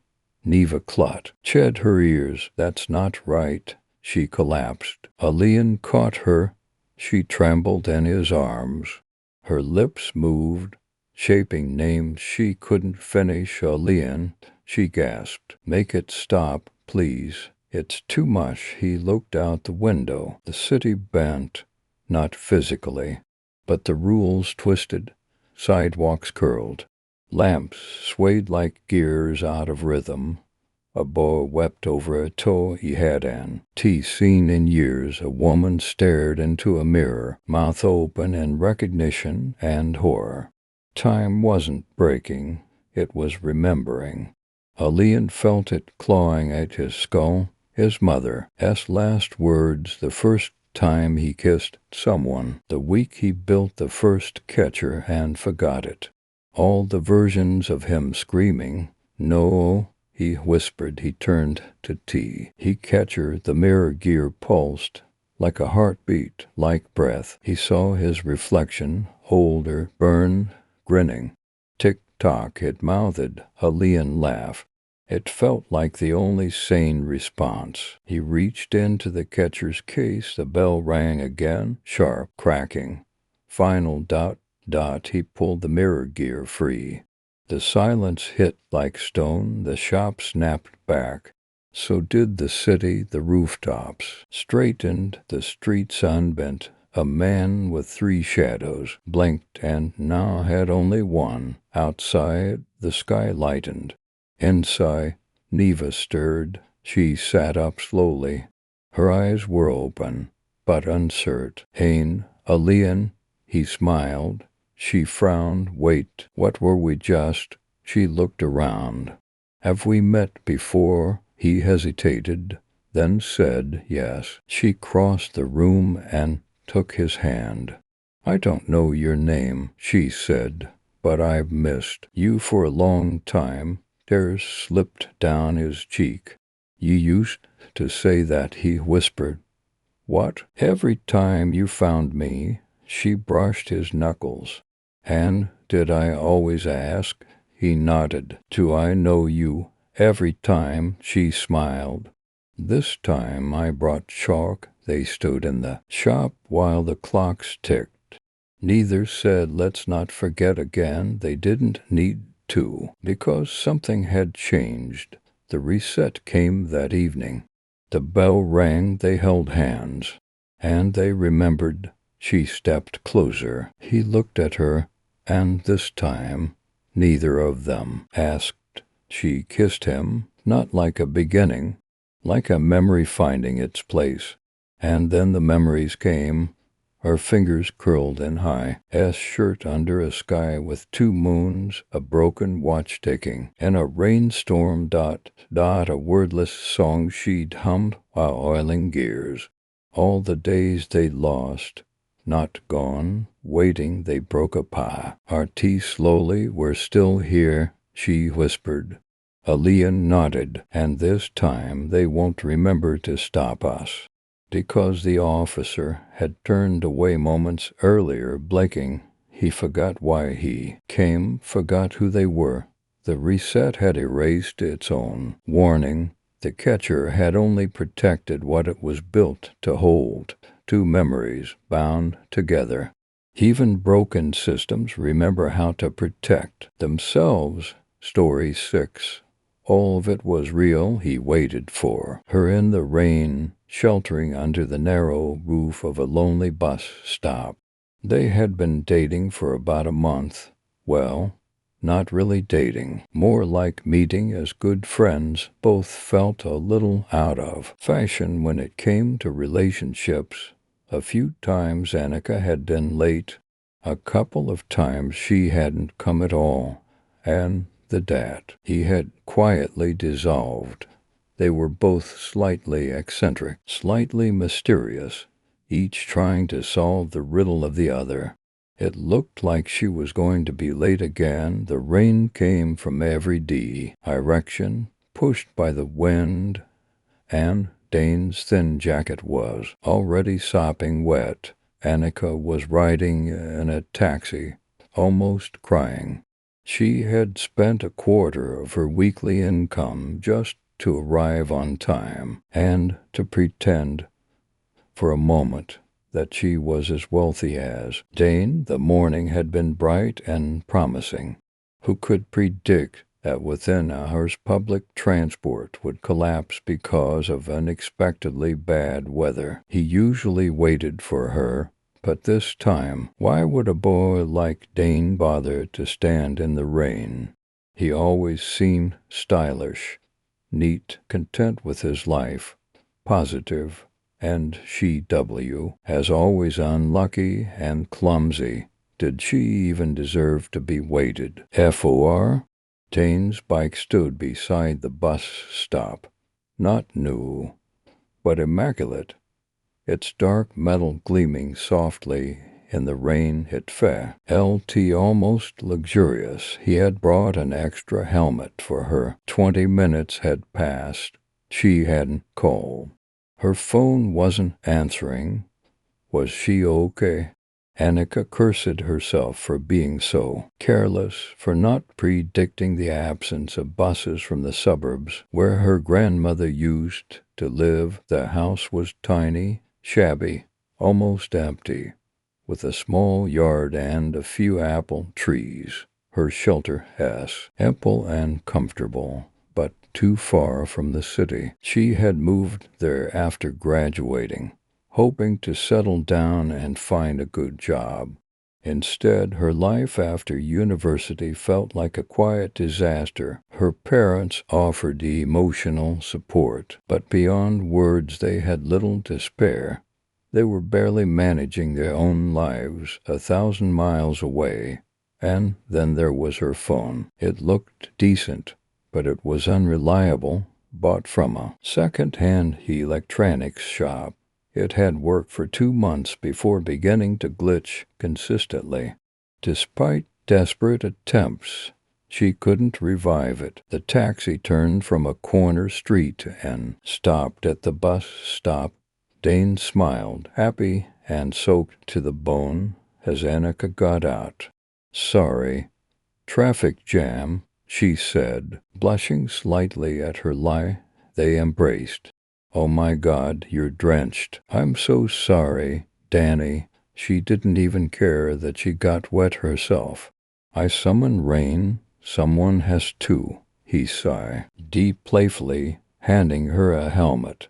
They took off where she didn't mind, holding him tightly as they rode through puddled streets. Annika hoped it was real. Her first boyfriend had broken up with her without ever getting into anything serious. "You want love? Forget it." She had been called ugly in elementary school. Her cousins never bothered to be friends with her. Her grandmother had died when Annika was 6. She remembered disappointing her, somehow being scolded, and also, vaguely, something warm. Reading stories together on the couch, her mother often reminded her how her grandmother used to call her uncontrolled and dangerous. Her parents were strict, too serious, as if they had never really loved. Her school friend Sarah tried to comfort Annika. "We're just unlucky, don't worry. You're not a bad person." It never helped. "Hold on," Dane shouted as they crossed a huge puddle. Water splashed to both sides. He was really focused now, driving a borrowed bike, which he had introduced to Annika as his own. He knew his uncle would be unhappy about every scratch and every speck of mud, and he was already planning a meticulous cleaning the next morning. Dane worked as a sales agent in a small company, surviving on a modest salary and long hours. On weekends he did delivery jobs to make ends meet. He was too shy to promote himself. But with Annika, it felt different, as if she actually mattered. He remembered how they had first met by accident in the park, when a gust of wind stole her umbrella, and instinctively he ran 40 yards before catching it. He remembered her shy smile when he handed it back. That was the only time in his life he had dared to give a girl his number. Yet he hadn't asked for hers. Somehow she had called him later, and they had started talking. In real life, though, little had changed. Hard work, low salary, and he tried to look richer than he really was. They arrived at the bowling alley completely wet and rushed to the restroom to dry off. When they returned to rent shoes and pay for their lane, they looked as if they had just taken a shower. "You look beautiful," he said softly. As always, she saw his cheeks redden. Annika talked a lot, afraid he might find her boring. But Danny seemed happy, responding, easily picking things up moving from movies to books, from half-serious ideas to politics and back. She avoided outright lies, choosing softened truths instead of saying she worked as a cashier despite her journalism degree. She said she was a manager at a book printing company in a neighboring city. Her parents and her version were university professors rather than elementary school teachers. She knew she would have to tell the truth one day. She wanted no secrets, but she was afraid of losing him. If he stayed one more day, it felt worth it to G. Almost were enough. Dane won both. 5 strikes. She cheered for him. He mentioned something about luck, praising each of her successful moves. They liked to keep memories, but no Instagram or Facebook, just photos, and their cameras as if they were secret agents. As they stepped outside, Dane looked almost dreamy. "This might be the best rainy day of my life," he said, glancing at the rain. Annika nodded. "When I was a child," she replied after a pause, "I remember being scared of rain. It felt just too wet." "Got it," he smiled. "You must have been a cat in another life." They laughed. That night she asked him not to see her off too far and took the subway to the train station. The rain continued. Annika got home at 10 p.m., not late enough to collapse into sleep, and OT early enough to do anything useful, but perfectly timed to revisit every fear and unresolved worrying. She was almost disciplined about it. If she wanted to, she could have scheduled anxiety as part of her nightly routine. "You are so ugly." Voices from childhood. "You are uncontrolled." From Mom and Granny. "You look so beautiful as always." From this night, she already doubted whether it was real. "No one trusts you." From her dad, she remembered her mistakes and misfortunes. Sitting with her notebook, she got it chimed. "Hey, darling, how are you?" Our mom sent a message. "I'm good." She hesitated, wondering whether she should finally ask about it. "Mom, did Granny only scold me?" She hoped not. Was I really that bad? A mom sent a LOL. "You were that kind of disaster." "Oh, yes." "Well, honey, not always." I want to think she loved you in her way. In general, all of us couldn't get along well. What's on your mind? Don't worry. All good, just tired after work. Tomorrow is the weekend. I'll be totally fine.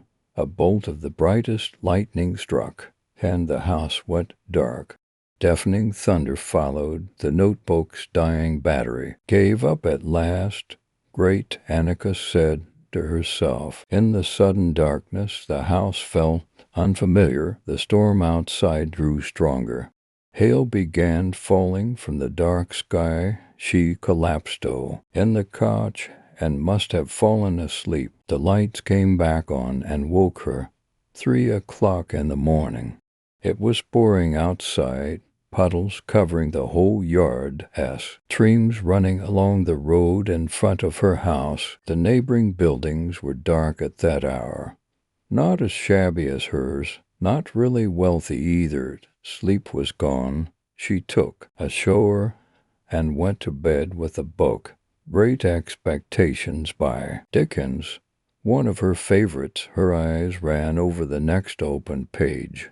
I loved her against reason, against promise, against peace, against hope, against happiness, against all discouragement that could be. Could this be real? And if so, shouldn't one strive for it? Annika's answer was yes, and if he truly loved her, would he forgive her life for the sake of love? Moreover, did he deserve the truth? Did she deserve to be herself? The dream took her again. She was on a plane flying to the capital for university. With a transfer, a storm shook the aircraft violently. The man in the next seat turned toward her.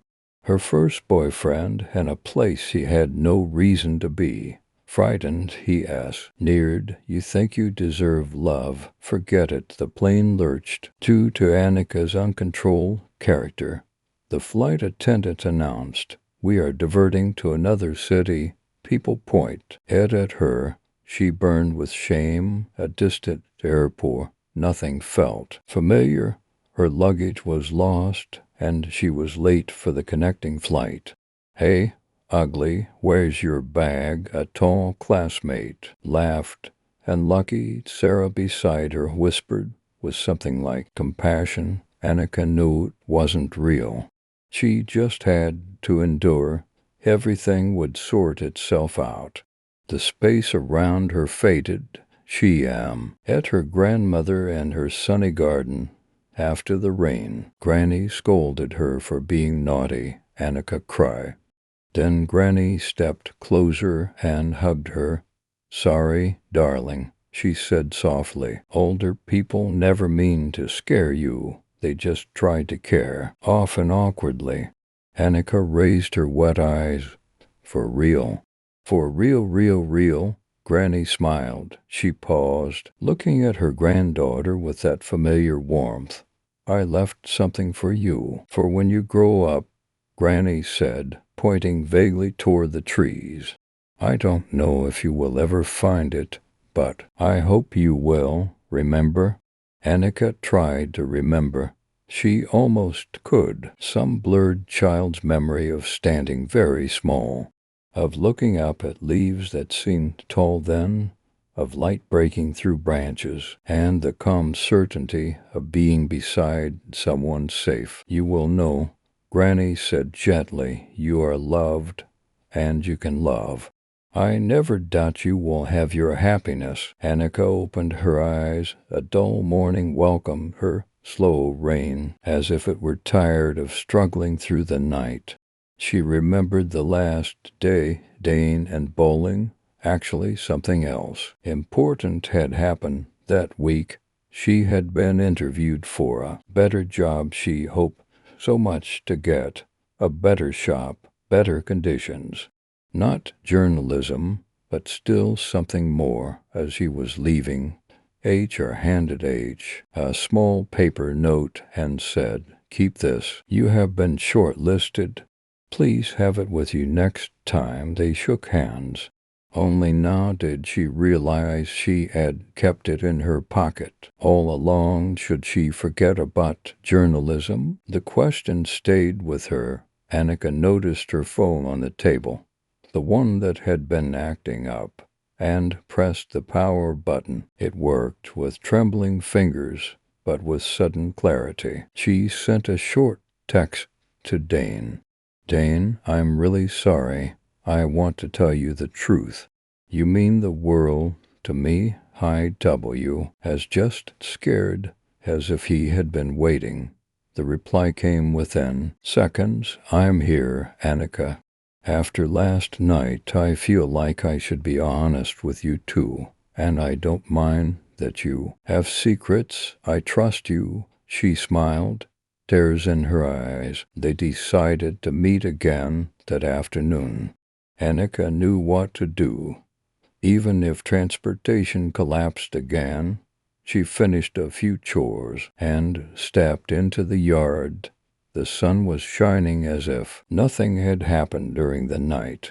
She walked along the path toward the bench, stretched, and slipped her hand into her pocket. The paper note, still slightly damp from yesterday's rain. She unfolded it and read again. "You have been selected for the final interview. If we call you, bring it with you." Annika smiled, at her thoughts, when a sudden hard gust of wind from nowhere tore the paper from her hands and sent it into the sky. For a split second, she panicked. Then a strange idea came to her, one she didn't dare finish. Annika watched helplessly as her plans and hopes spun above the trees. She turned toward the direction the wind had come from, almost as if she meant to scold it. Enough. Our piece of paper was slowly drifting down before her eyes from the apple tree. Annika remembered noticing it once in her childhood. Something white tangled in the branches high above when he had asked her parents about it. They had no idea. She couldn't have climbed up there anyway, and soon she had forgotten about it. Now it lay at her feet. Not paper at all. It was a tiny white plastic envelope, worn smooth by many years. Outdoors, a thread, thinned and frayed by time, had finally broken, released by the gust. She bent down to pick it up. To Annika, it said. Inside was a real letter. The paper was fragile, yet carefully preserved. "My sweetheart, Annika," it began. A wave of warmth and sadness swept over her. "Your parents and I are sometimes at odds, but God is my witness. I truly love them. Forgive me for my character and for the many times I was too hard. I love you more than anything else. Parents only become grandparents too. Grasp the true sense of joy. Only then do we begin to understand what truly matters. My health has been failing this autumn, and I am not sure how much time I have left. Maybe this letter is a seed idea of mine. Perhaps one day I will smile at it and tell you everything myself, if I live long enough. But after everything that has happened, it felt like the only way I knew to say what was in my heart. If you ever read these words, please know that you are the best and most beautiful part of my life. I ask forgiveness from you, from your parents, and from heaven for being too strict, too awkward, too afraid to speak gently when it mattered most. And if this letter is never found, let it still remain my confession before God. You are worthy of the greatest love, and one day you will meet someone who truly cherishes you. May you always be happy. Forever, your Granny. Tears streamed down her face. The worries felt small now. The rain began again. Suddenly, gently, a blind rain under a clear sky. Beyond the apple trees, a faint rainbow appeared, incomplete, almost unsure of itself. Yesterday she would have looked closer, doubting everything, but some truths don't need proof. They simply arrived. Today she knew. All of it was real. Story 7. Movie night. I can't believe he just left. How immature. Well, it's good to know now that this is how he handles difficult conversations. I don't need to take this kind of energy into my next chapter. The next chapter is all about fresh starts, new friends, new city, new job, new me. If he doesn't want to be supportive of that, that's fine by me and perfect. It's raining, so the water will wash away all this bad juju. Now that he's gone for good, I should reflect on this argument and meditate, like a mature person who can regulate her emotions. I can't do this anymore. Slam. Shudder. I can still feel the way he slammed the door on his way out in my bones. Icy. Okay, hot chocolate. Then meditate. God, this stuff smells like crack. The cardamom adds just the right kind of spice. If I were a marshmallow, I'd want to be in this hot chocolate. I am so good at making hot chocolate. I am amazing. I can drink all the hot chocolate I want and not feel bad that I don't have anything else for him at the moment. Wait.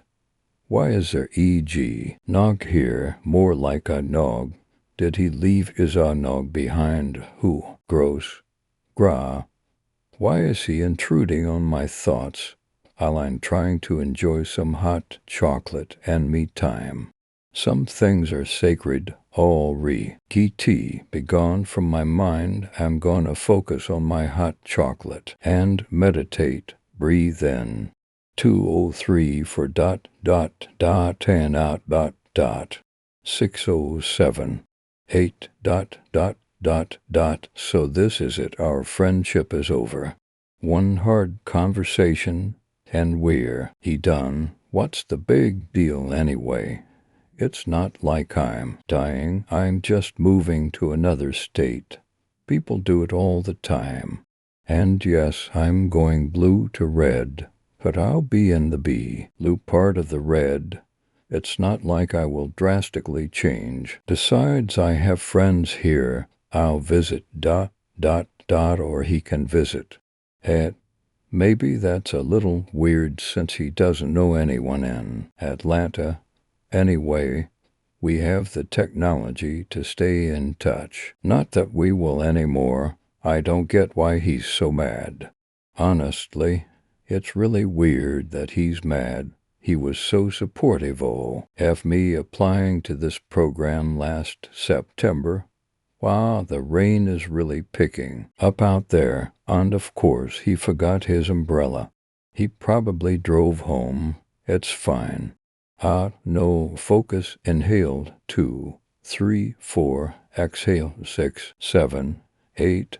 At least we got through all the Captain America movies before this day became a disaster.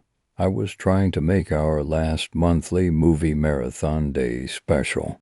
I bought a bunch of all-American style food, all vegetarian, which was kinda hard to do, and 7 different kinds of Doritos, obviously. Just like Chris Evans, the food was perfect, and I did a great job, so I'll try to hold on to the good part of this memory. Okay, what did my therapist say? Oh yeah, figure out why I'm angry, and that will lead me to sadness, and why I'm sad will lead me to regret, which it'll lead me to desire then to either forgiveness or some kind of action. The goal is to forgive, be calm, and move on. I am angry because my best friend of 5 years got into an argument about me movie, and then left. He just walked out and ruined today. Why is he like this? He doesn't understand why I care so much about this program and why I need to leave Portland. After all this time, I don't get how he doesn't get it. Deep breath. I am sad. You know what? No, I'm still angry. I have been talking about Georgia Tech's engineering program since before we became friends.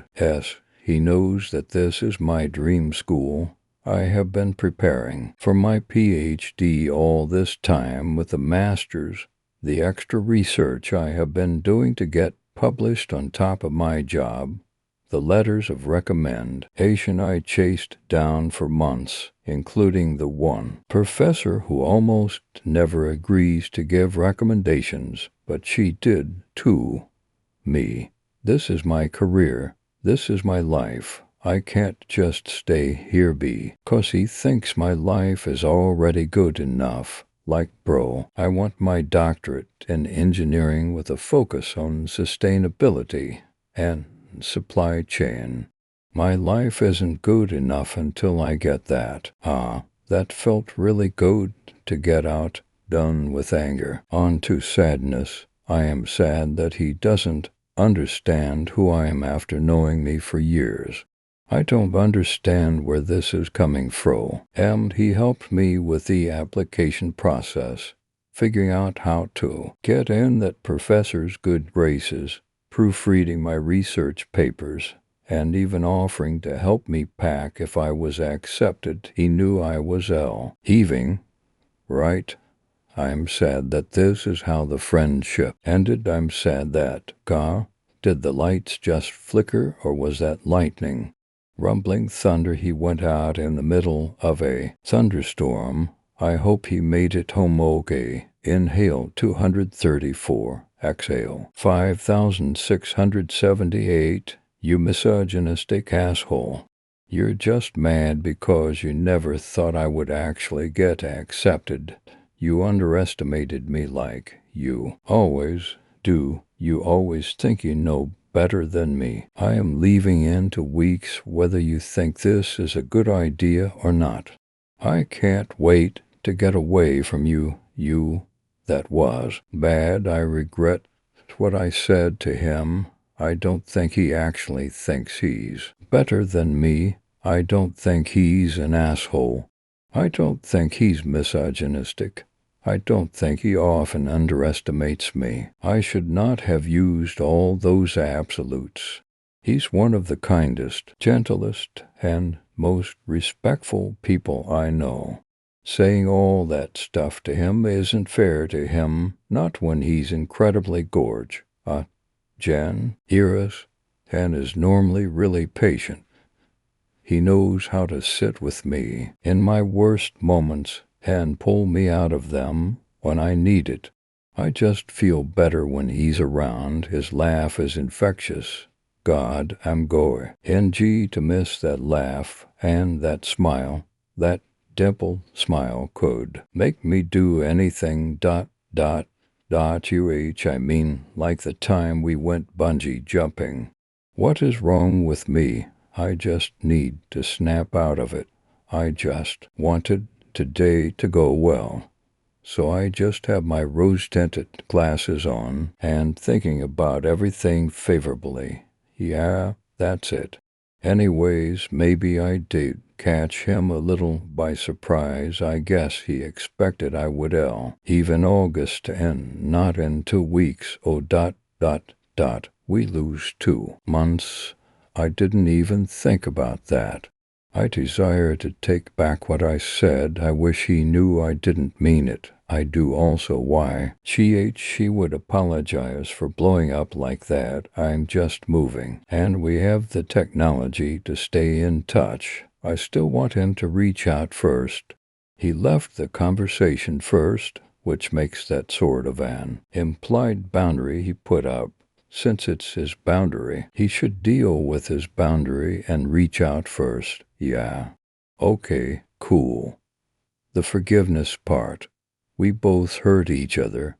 Neither of you are bad people, and I understand that I sort of sprung this on him so I can see why he's hurt.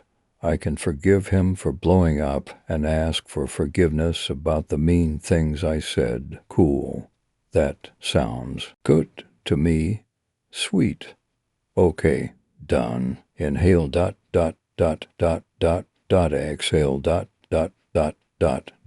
Well, it's only 9 p.m. I guess I'll just watch another movie. Yeah.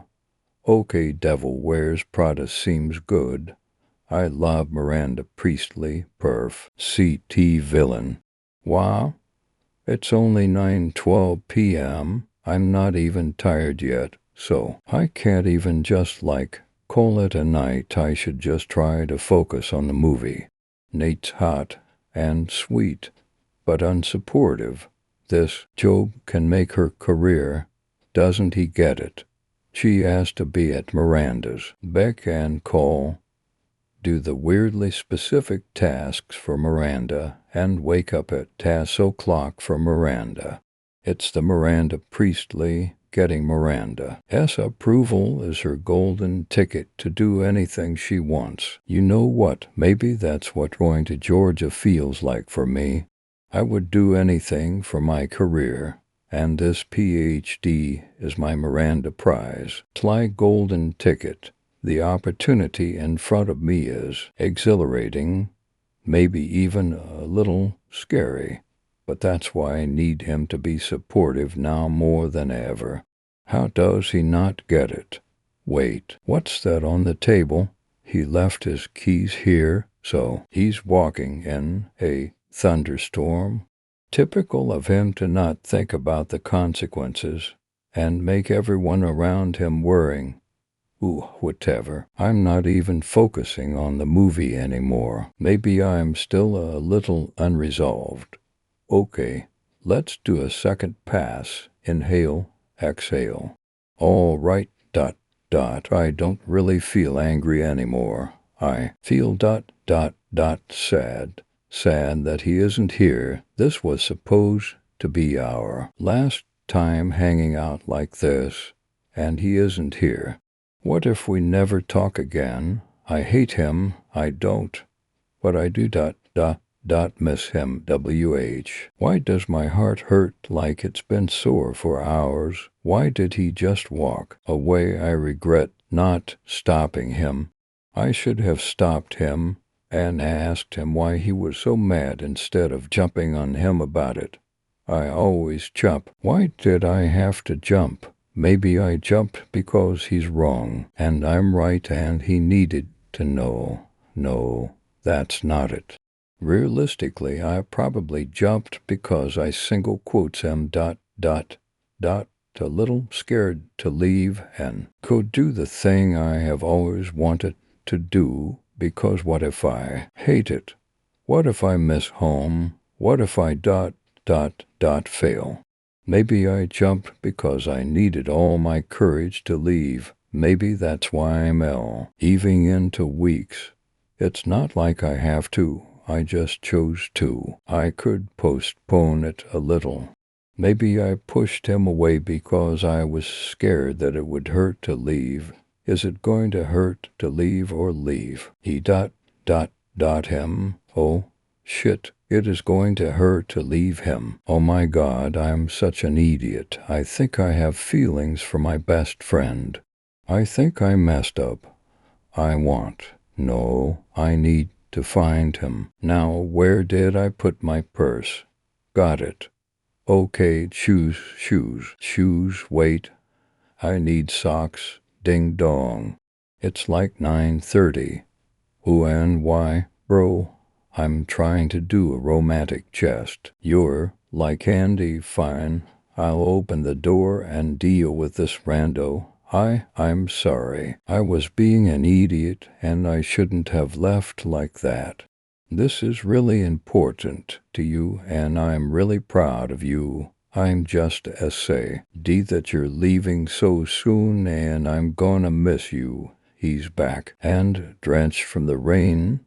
He looks good. Is that weird to think? So I walked to the store. I know you think that stupid since there's a full-on thunderstorm here. But I got you these. And this pizza, it's your favorite. I even had them arrange the Olive's Princess Diaries style. He's here, dripping wet with my favorite flowers and the sorry pizza, and he kinda just looks perfect. Why can't I say anything? And I'm in love with you. Okay, quick, say something. Literally anything.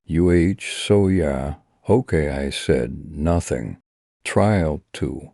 Say words. I'm sorry and I was dumb and I think him in low viewed. Move limbs. Let him inside. Cool. So I'm gonna come in so I don't. Get electrocuted and we should maybe IDUN and okay now talk. Yeah, we should. And there's that dimpled smile again.